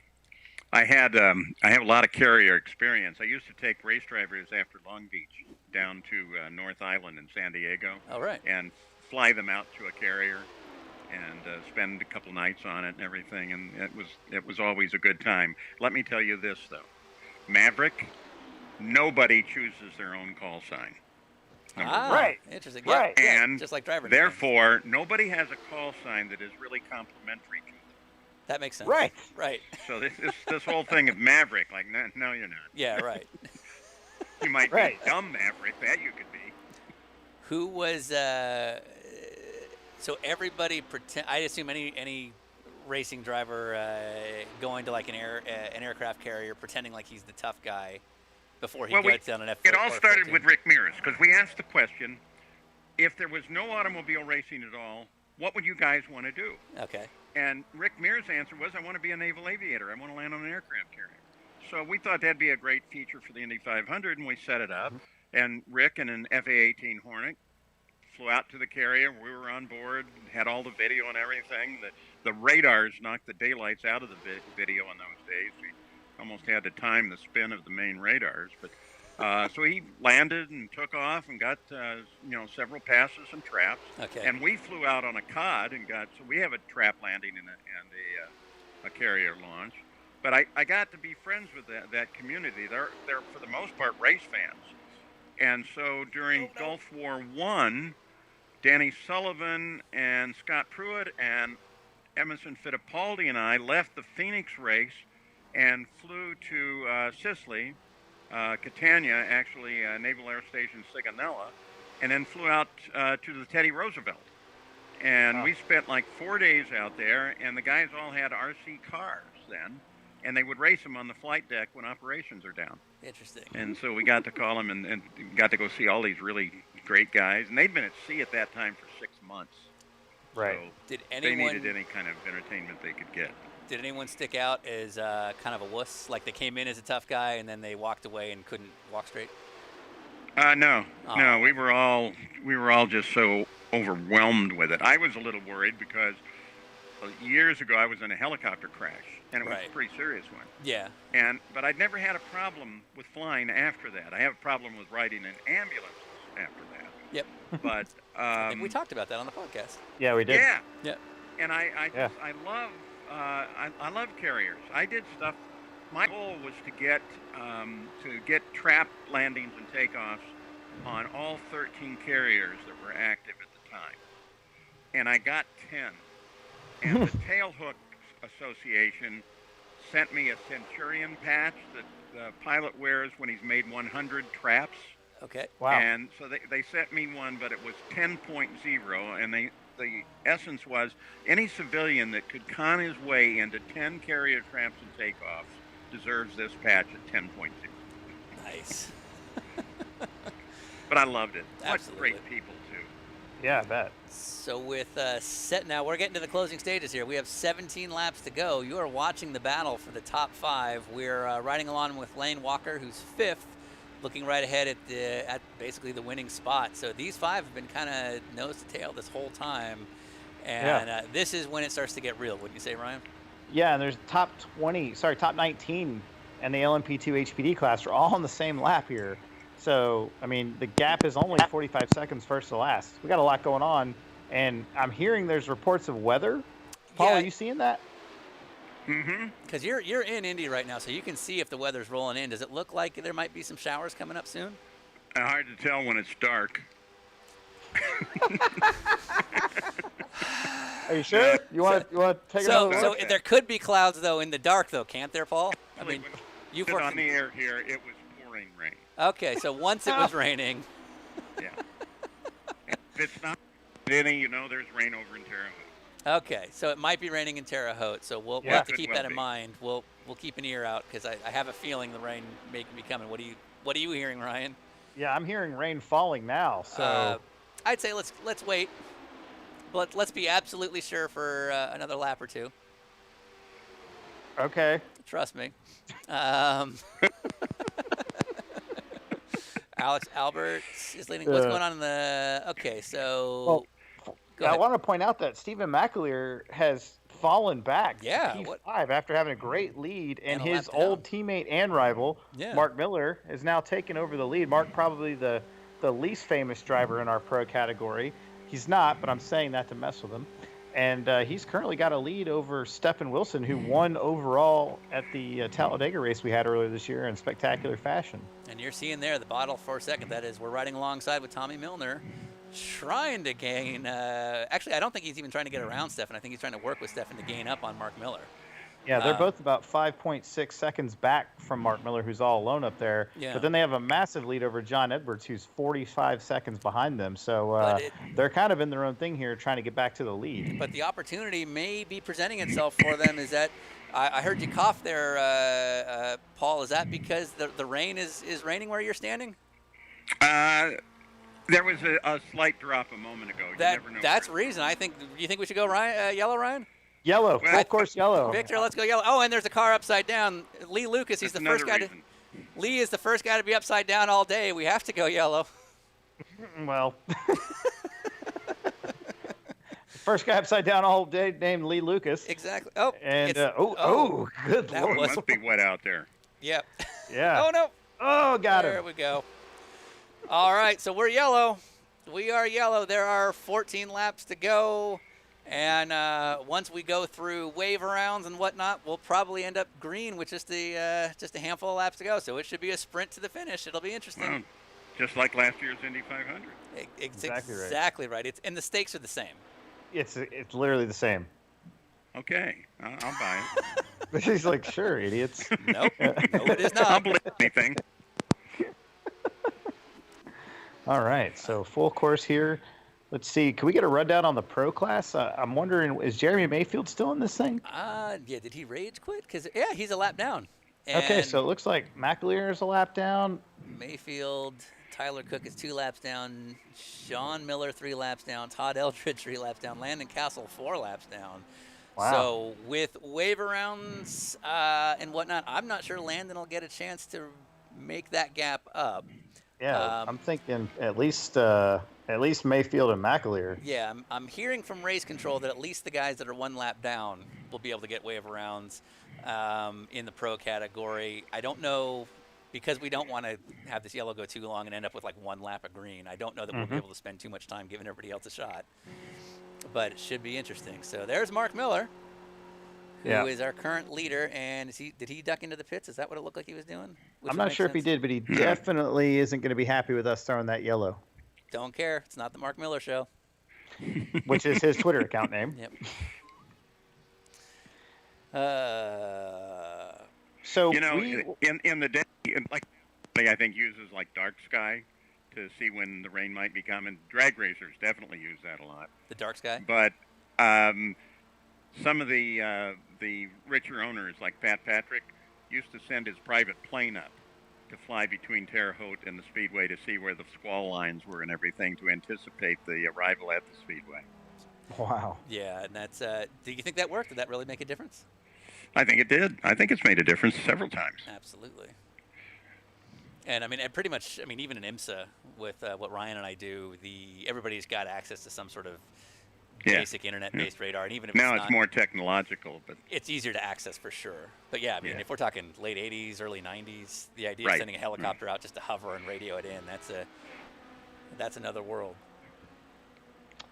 Now, we were able to sell about 50 pounds of coffee at Sebring during the 12-hour pooper that we did earlier this year for Jeff Brown, the racing engineer who has started a coffee company called Mesa Vista Coffee. So I'm guessing we could probably get some book sales going here for you. Paul, what's the name of the book and when's it coming out? Oh, well, we have no idea what its working title is Paul Page, 40 years at the Indianapolis 500, but it covers everything that I did, including such well-credited and famous events such as the Nathan's Hot Dog Eating Contest. Right. Stuff like that. But no, America's Cup and a lot of things that I did in addition to motorsports, but motorsports is my passion. We're looking for the publisher now, have a couple people talking to us, and then once we identify them, then they'll put their 2 cents on the book. And my hope is that we will have it out by Christmas at the latest by next year's Indy 500. Oh. And I'm really excited about it. And it's you know, it's not a show and tell and everything. It's a lot of fun anecdotes, a lot of history in it. Just fun stuff about the Indy 500 and all of the open wheel racing, the Formula One, and everything that I was involved in. I think I like the zone. Right. And just a quick recap on what's going on track. So Ben Morton, who was Ben leading, he just pulled into the pits, but I believe so. yeah, I mean the way these pits, it might be a case where some of these guys pit under green several laps ago, and a guy like Ben may have been left out to dry. But you know, with the 8 lap or so shootout we're going to have at the end, who knows how it'll end up panning out. And you're seeing a lot of guys going by. I mean, wave bys are definitely going to be a big part of this. So we'll have a couple more laps of yellow and kind of see how it shakes out. But so back to your book. So it's written right now. So even though it still probably has to go through a few more drafts and editorial passes, at least it's all there. Yeah. One of my good friends and my statistician for years, Russ Thompson, who still does statistician work for NBC, fax checked it a couple of weeks ago, and that was embarrassing. In other words, like his fax and your fax didn't line up. Is that what you're saying? Well, no, it's funny things what your memory will do to you. I tried to keep little journals, but in the middle of a race, you don't really have time. When the race is over, you're more interested in relaxing. But right. Like one year, I thought that Johnny Rutherford had won the 500 and Mario Andretti won the series, and it had to do with some music that we at NBC we were putting together for the whole thing. And it turns out that I was right, that those two things happened, except they were 5 years apart. We understand really, this. Anyway. But what was fun was going back and watching film or video of every race and looking who's standing in the background and what other things are going on. It's Right. pretty interesting stuff. Have you? I don't think we talked about this in the podcast. I mean, with a 40-year history, not just in racing, but also, like you say, the Nathan's hot dog eating contest, F1 races, America's Cup. Oh, what? Did we just have a spin under yellow? What was that? I don't know what's going on there. Has there been anyone that you were particularly awestruck by? I say it again? Starstruck. Have you been particularly starstruck by anybody? It doesn't have to be in racing necessarily. Paul Newman. Okay. Yeah. And he was just so special, and that he would even, talk to the likes of us. And he, like on a strutting grid, he'd go out to Gary Gerald and bet $1 on the outcome of the race. And one time, I was working at Lime Rock on a Saturday, but I was supposed to go see the Michigan 500 the next day, and he just got his first airplane and so offered me a ride, and it's like, I don't believe this. And then another time I had my daughter Marlo with me. She was like 13, and he saw her, came over, literally bowed to her, said, please come up in my coach, got her a soft drink and everything, talked to her for the longest time, was so gracious. And then when we left the coach, my daughter said, who was that? Wow. There's no idea. Same thing with too. So. And there are millions of women around the world that would have been mad about that. Yeah. So, right. Driver's Night, I thought was unbelievable. I love Jackie Stewart. There's just so many of them. I have a picture with Jimmy Clark, and he was very special. So yeah, absolutely. I've had, like you guys, you have opportunities to talk to these truly incredible human beings, and they'll talk to you just like they talk to everybody else. They're just so good. That's something you don't find in some of the other athletes in the world. Sure. Right. Meanwhile, yeah, we get to do that and then watch dumb stuff like this. So speaking of which, pace cars off. It's going to be a 10-lap shootout. I don't know about you, Ryan, but I have a feeling it's probably going to stay green all the way to the end. We'll see. Yeah. Sounds like the rain is cleared out, and here we go to see who's going to pull this off for the World Finals. We got one in the fence already, and it's our pole sitter, Charles Kleinhagen. That's a shame to see. But Alex Albert, not Alex Albon, is currently leading this angry pack of HPDs down the back straight. And now we're starting to see the defensive lines taken up. Notice how he crosses over to the grass to try and break the draft. We're going to make it a two-row race now. There's going to be a low line, there's going to be a high line, and that can work for a little bit. But as the tires start to go, that won't necessarily be the easiest thing to maintain, so it's looking tight. Meanwhile, it looks like Stephen Wilson is leading in the pro class from what I can tell. So that's, here we go. Oh, and they're already kind of fanning out, but if they can work together, we'll see what happens. So Stephen Wilson with just a little bit of a lead over Tommy Milner. And here goes Christian Abbott in P2. Now we have, oh no. Oh, do we have a big one? Lord. Oh my gosh. And Oh, and it's Lance Snyder, so it was okay. and oh no. And so there's carnage, but it could have been worse. It could have been what? But who is he taking out in the pro category? Somebody's backwards. Yeah, going real slow. That's the question, is what is this going to do to the pros? Because they should be coming here any second. You can see the track map to the right. And looks like the pros are... Landon. Landon's not been having a great day. Yeah, tough day for NASCAR's Landon Castle, who's been a big part of our series all year. He actually referred to our league as the most important series on iRacing, and we take that to heart. Absolutely. he knows a thing or two. Meanwhile, look at this train. So yeah, we've seen the 3-car push go wrong before, so this is getting interesting. Alex Albert just needs to stay where he's at, but that is going to be really hard to do for about 7 laps like this. And if you're in the top 4, maybe you want to link in and stay in a straight line to just sort of build a gap, but I don't know. At this point, you kind of got to go.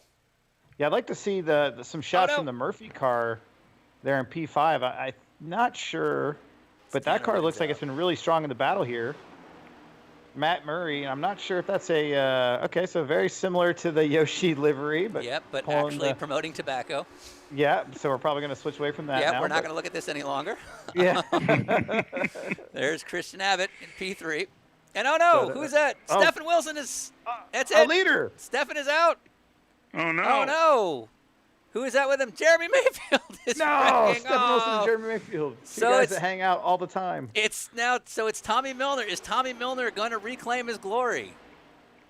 That's he knows how to get it done here. Oh gosh, who's that? I think it was Lee Lucas. Yeah, still upside down. Nothing's changed. Yeah, And John Edwards has moved his way into P2 after having a pretty rough go in the middle of the race. Started off really hot, and now he is right there. And only about 2.8 seconds back from winning this thing. So the race is still very much on in the pro class. And John Edwards won his one and only participation in our series. He won at the Mullenbach in the GTLM category. So those guys are both winners in our nonsense. So and it's John Edwards and Tommy Milner, who are both actual rivals in the GTE class or GTLM class in sports car. Yeah, I'm sure they're going to be talking about this when we get back to racing in the IMSA series in a couple of weeks at the drivers' meetings. They'll be like, hey, man, I remember that. The Skippy car, not cool. So we'll see how that plays out. How's it looking from your end, Paul? Is this the kind of excitement you're used to at the Speedway? Yeah, it's there. I mean, it's a tight battle. It's for a championship, and you're feeling it. Yeah, I'm good with it. I love it. I'm good with it. So you guys said we were fun, and we are. Perfect. So here we go. So this is class leaders, going by class leaders, I believe. And so Alex Albert, Chris Knisley now working together. Alex has done a great job of staying in front of everybody. Now, Ryan, as a pro driver, of these 5, which position do you want to be in? Chris Knisley's looking pretty sharp right now being P2, but the problem is, oh, good Lord. Good.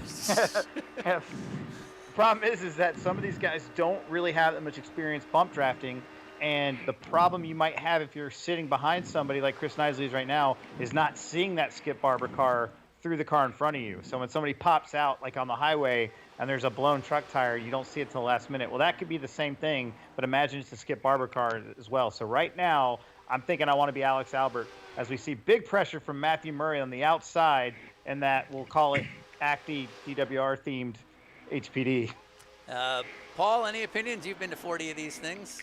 Yeah, no, I've got a question about them, actually. Sure. Can these cars, in the Indy car, you're behind a car, you can actually control to a large degree what that car is doing by getting on the right side of the wake and all of that. Yeah. Is that true of these cars as well? In real life, absolutely. In a simulated form, I'm not so sure. The aero does absolutely play a factor if you're behind somebody. I don't know if you can necessarily get to a certain part of somebody's rear end and make them loose or make them understeer. I don't know enough to say if they can do that. In real life, I would say absolutely, though.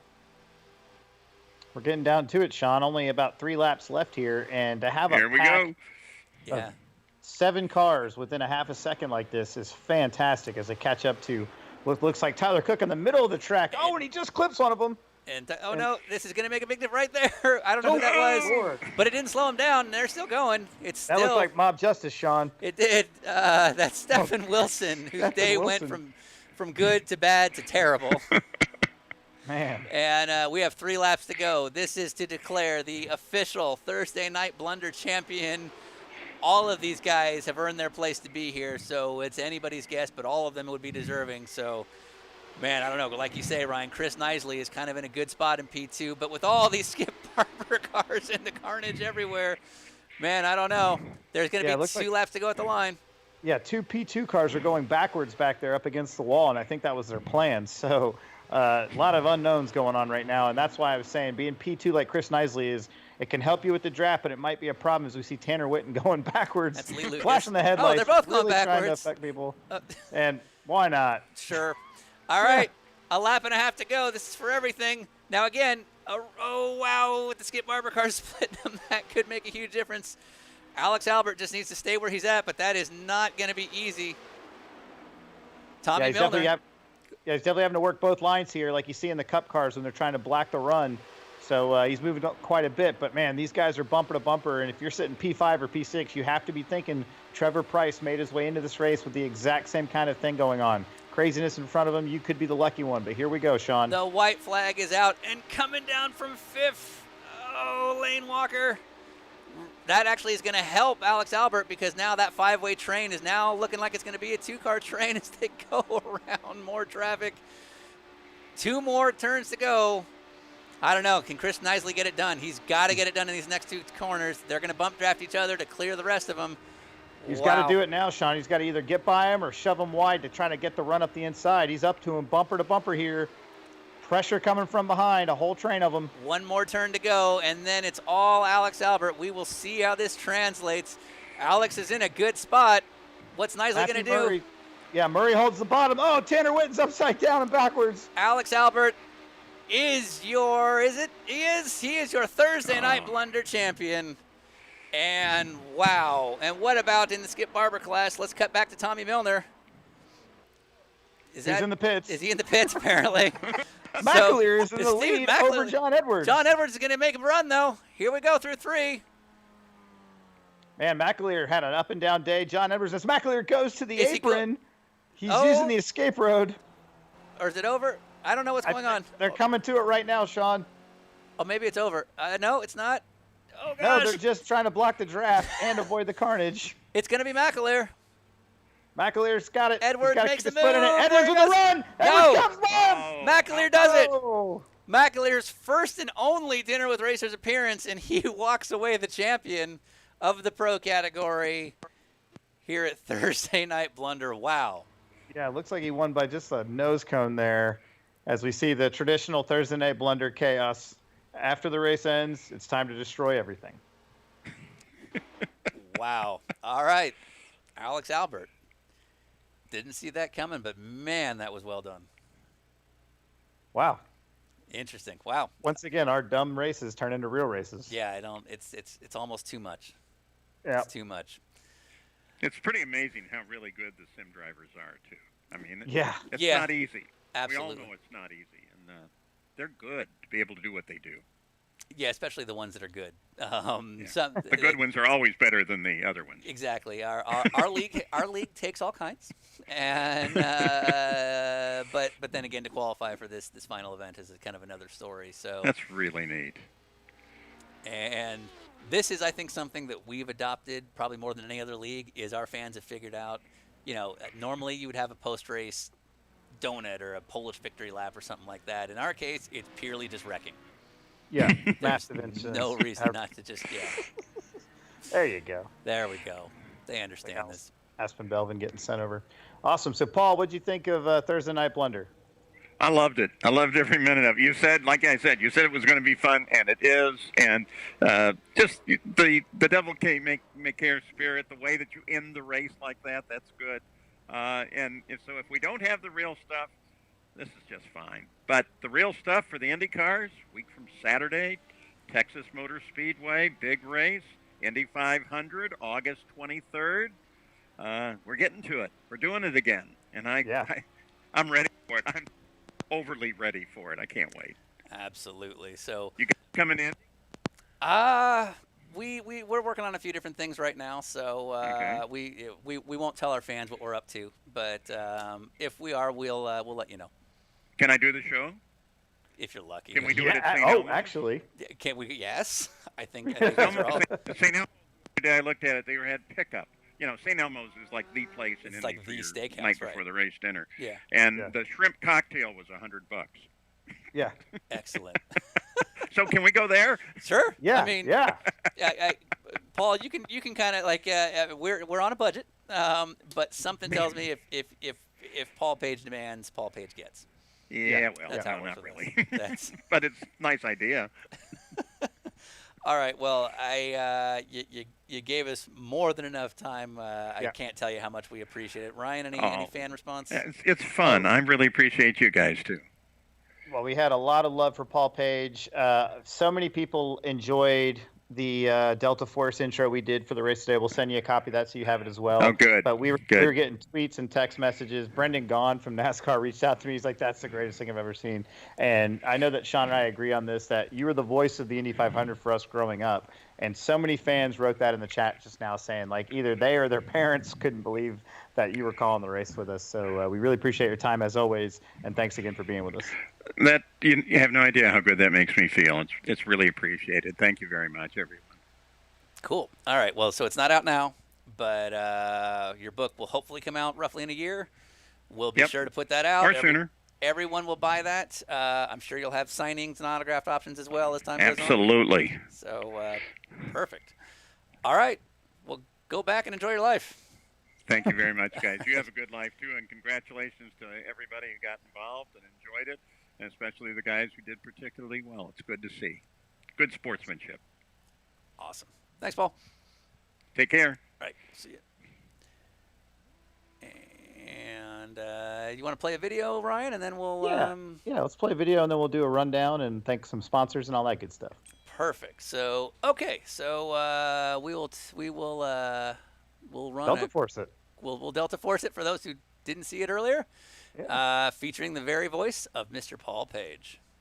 8 weeks, over 300 men and women gathered to compete on some of the most hallowed grounds in all of racing. For 8 weeks, a combination of unlikely cars competing on unsuited tracks has shown a thin line between adulation and disdain. For 8 weeks, a series that began with no legacy, no tradition, would prove the power of a bored fan base with nowhere to go. For 8 weeks, this fan base would celebrate 55 different winners and over 100 podiums and countless post-race aerobatics.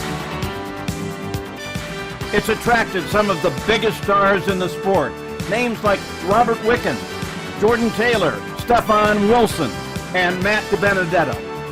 But we've also been introduced to some of the more unlikely characters in fake racing, names like Andrew Pinkerton, Aspen Belvin, and Jason Skeen. For 8 weeks, the racing world at large has been embroiled in a decade-long debate. How serious should sim racing be? And for 8 weeks, one league chose to ignore the debate and focused instead on how to challenge the laws of physics. Today, that community has narrowed from 300 to 40, marrying a combination of talent and unquestionable luck to one event. For 8 weeks, we've wondered, why the heck is anyone still doing this? And today, we'll have our answer. This is sim racing at its most questionable. This is Thursday Night Blunder.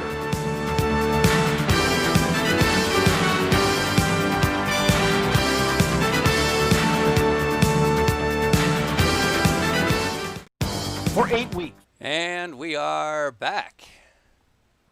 We're back. We are back. I'm gonna cut to you, Ryan. Okay. While I pull up Dinner with Racers champion Alex Albert, Man, big time, huh? and we'll go from there. How about that, Paul Page? Paul Page, man. I really enjoyed our dinner with him because I remember it was so intimate, even though it was in a pub, and he was really cool about telling the story. But also, if you know how you and I are, we always love to put a joke in there, and then he would put a joke in there. Yeah, exactly. You know, and then he'd go right back to it. And it's so many times that we do these dinners where it takes time for us to build a rapport with the guest if we don't know him, and he was like instant and got it. And we just love that about him. And he had such great stories about the people that helped him get involved in the sport and things like that. So to have him come and call this race, but also to see the fan reaction, like all day long with people with the Delta Force references, and a couple of people in the chat room were saying their parents were calling him, going, "This is crazy." That's just the best. That's exactly why we'll do that. So while you are speaking, I am pulling up Alex Albert, our Dinner with Racers champion, who is apparently not on FaceTime. So we're gonna go ahead. Give a quick shout out to Andrew Pinkerton, who is he's at Mid Ohio. I believe he's doing, like you said, real racing stuff. But he reached out. He's watched the end of the race, and he and Bozy both tuned in and said, "Yeah, this is what I expected." So that's good to hear. You mean it's perfectly on brand? Yeah, exactly. All right. So Alex Albert, we are calling now, and camera is now off of you, and we are watching highlights of the day. Are we ringing? What's going on? Our banana phone? I'm trying. No, okay. I don't know what's going on, but we don't have. Alex Albert, if you can hear us. Oh no, yeah, no. I think we got some technical issues. We'll try this one more time. Ring, ring, ring, ring, ring, ring, ring, ring. Sean phone. Oh, okay. Fixed it. There we go. All right.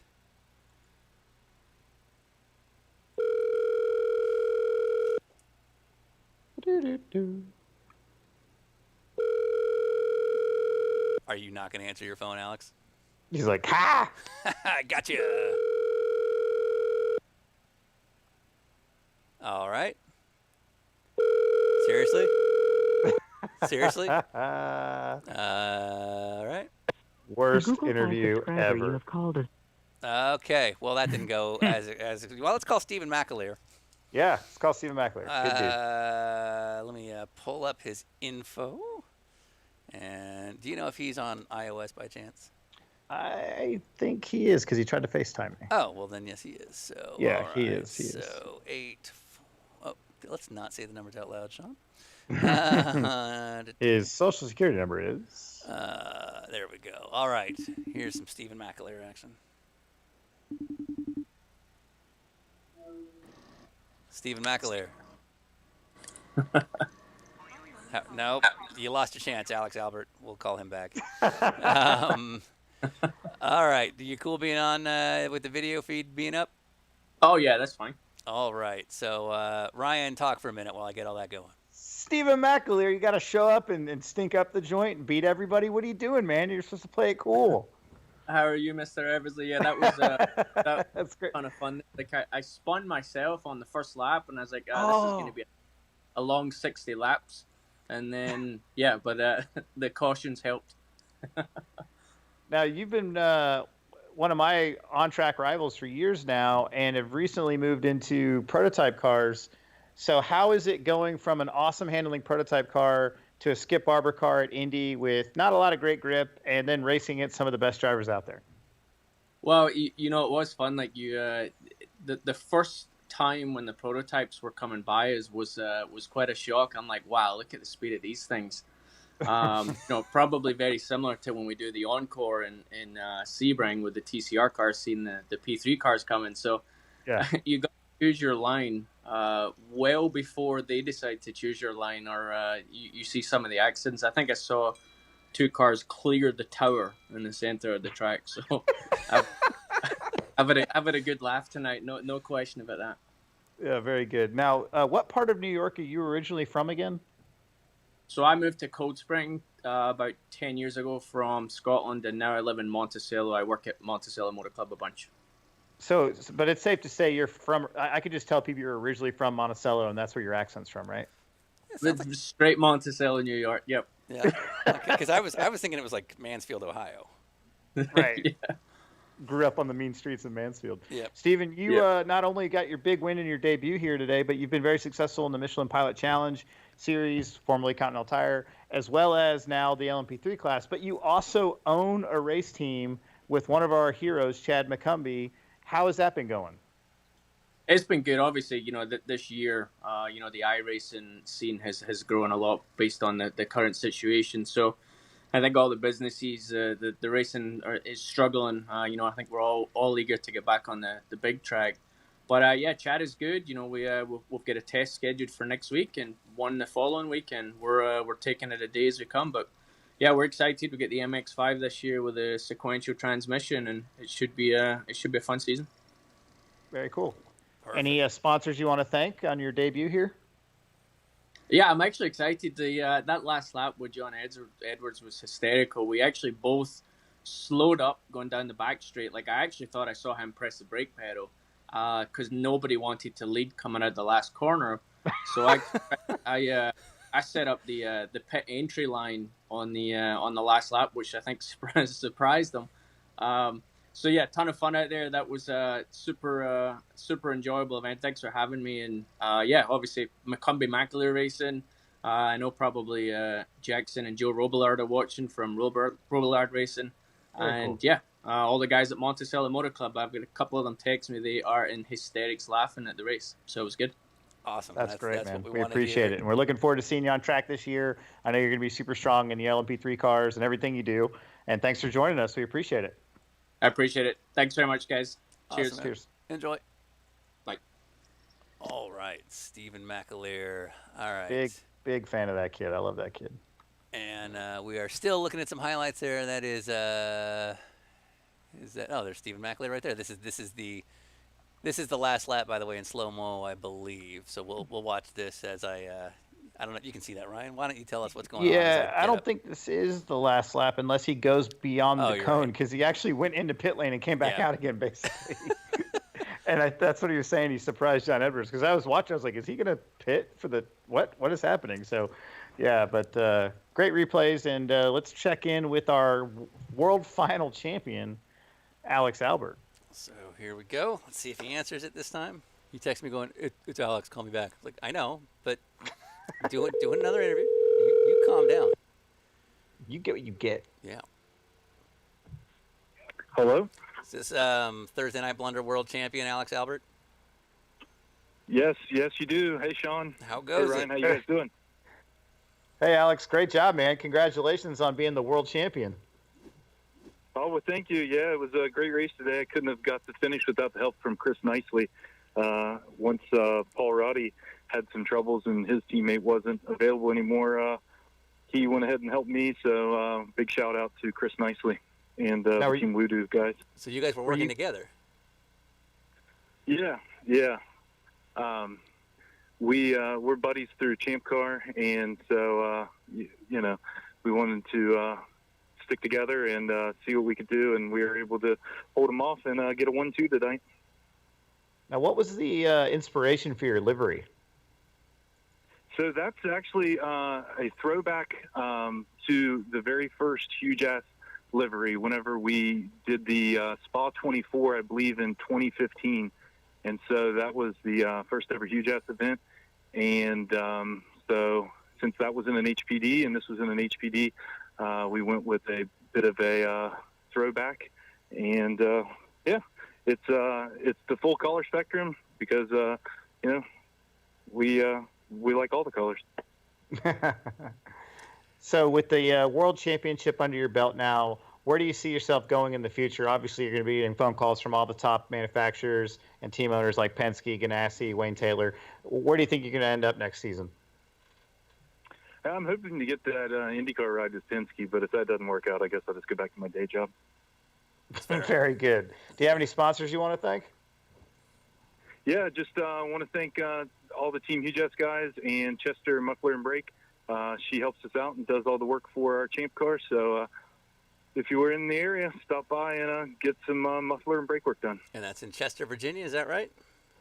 Yeah, that's correct. Yeah, right here on Route 10. Excellent. So if I was going to need my car serviced in California, I should go to Chester, Virginia to have my muffler and brakes on. Yeah, Well, next time you're out east.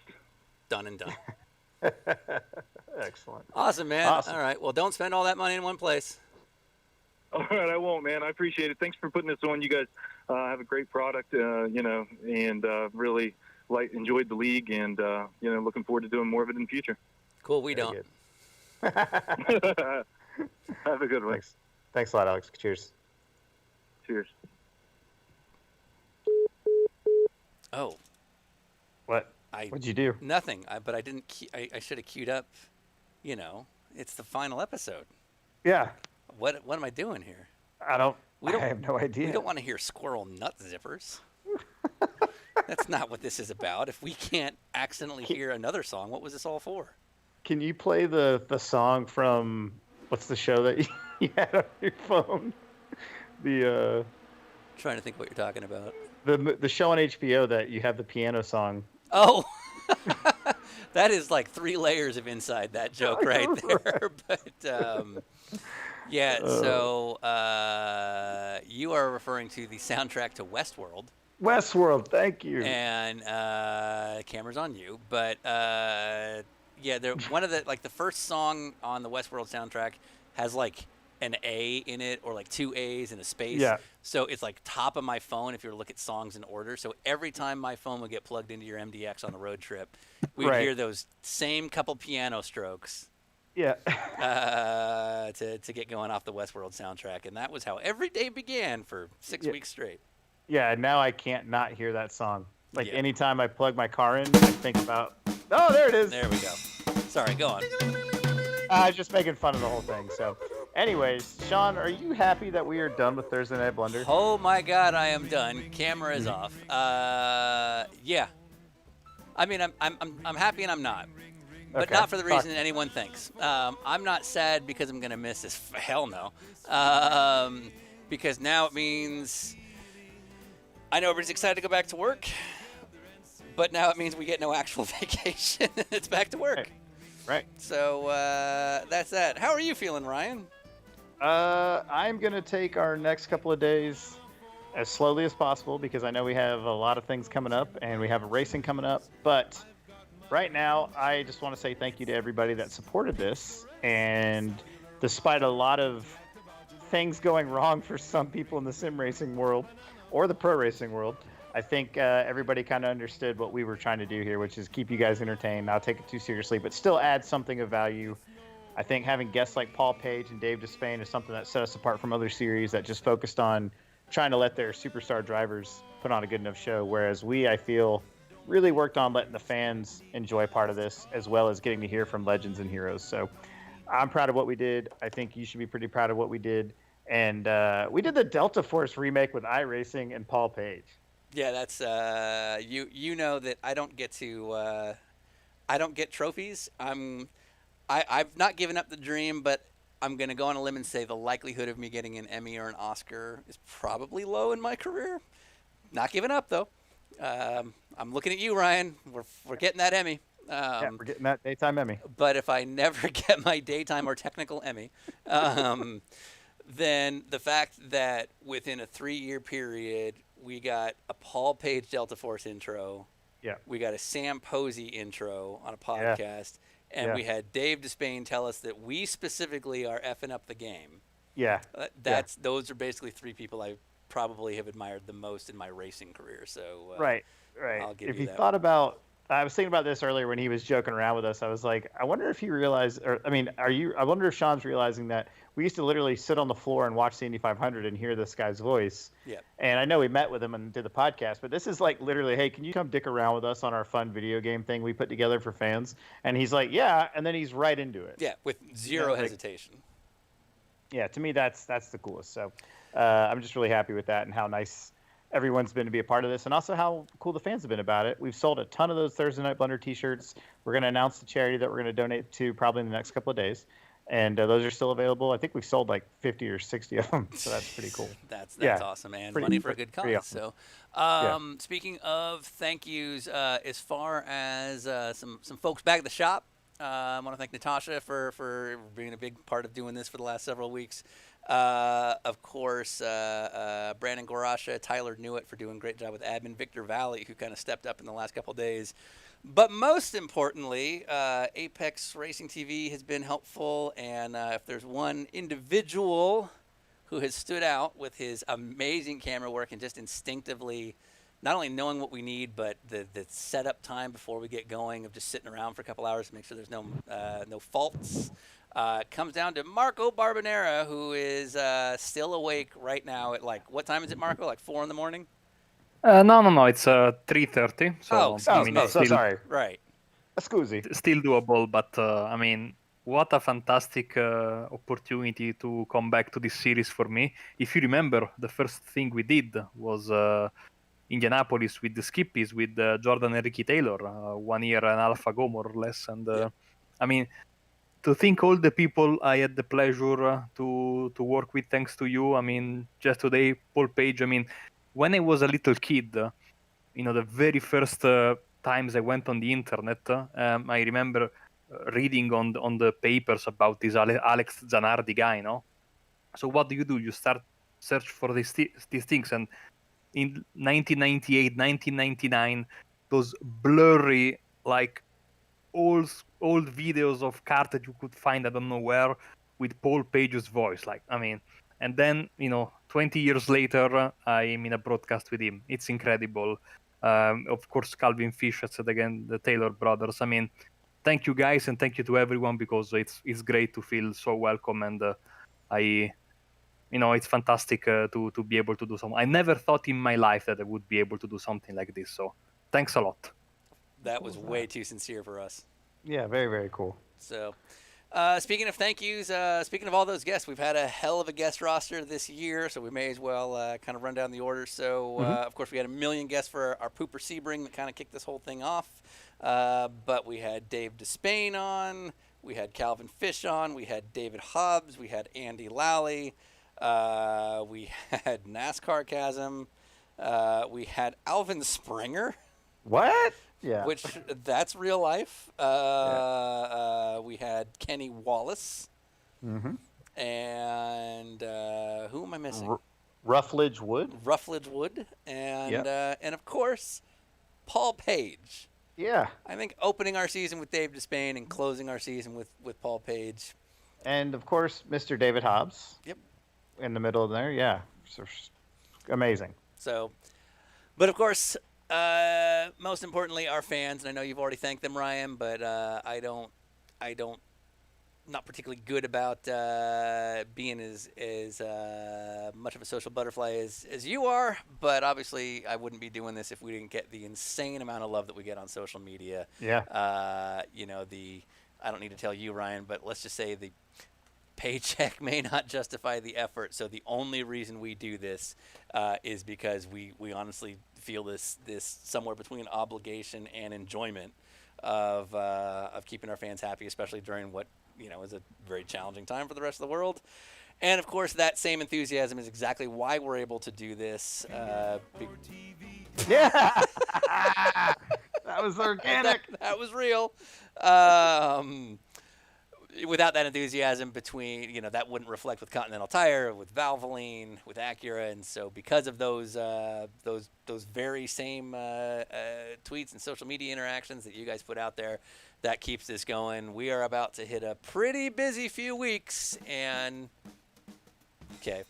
thanks to Rafi, right, for not suing us yet.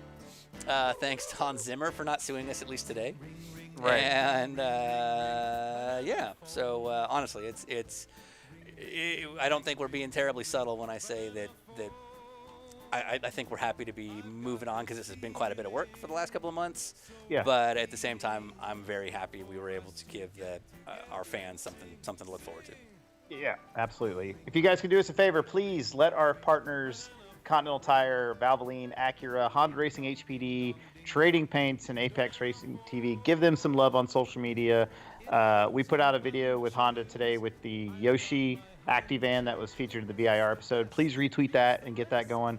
I want to have more views on all the IndyCar guys on our car versus theirs. Yep. And thanks again for supporting those sponsors. We've sold a ton of tires. We've sold cars, and now we're selling motor oil, and you guys have been so cool about it. and we really appreciate it. And now we're going to go make some more cool stuff. We're going to go racing, and the sim racing stuff we're still going to do, but probably a little bit more or a little less frequently, but we'll still do something because it's been so much fun. Right. For Dinner with Racers, I'm Ryan Eversley. And I'm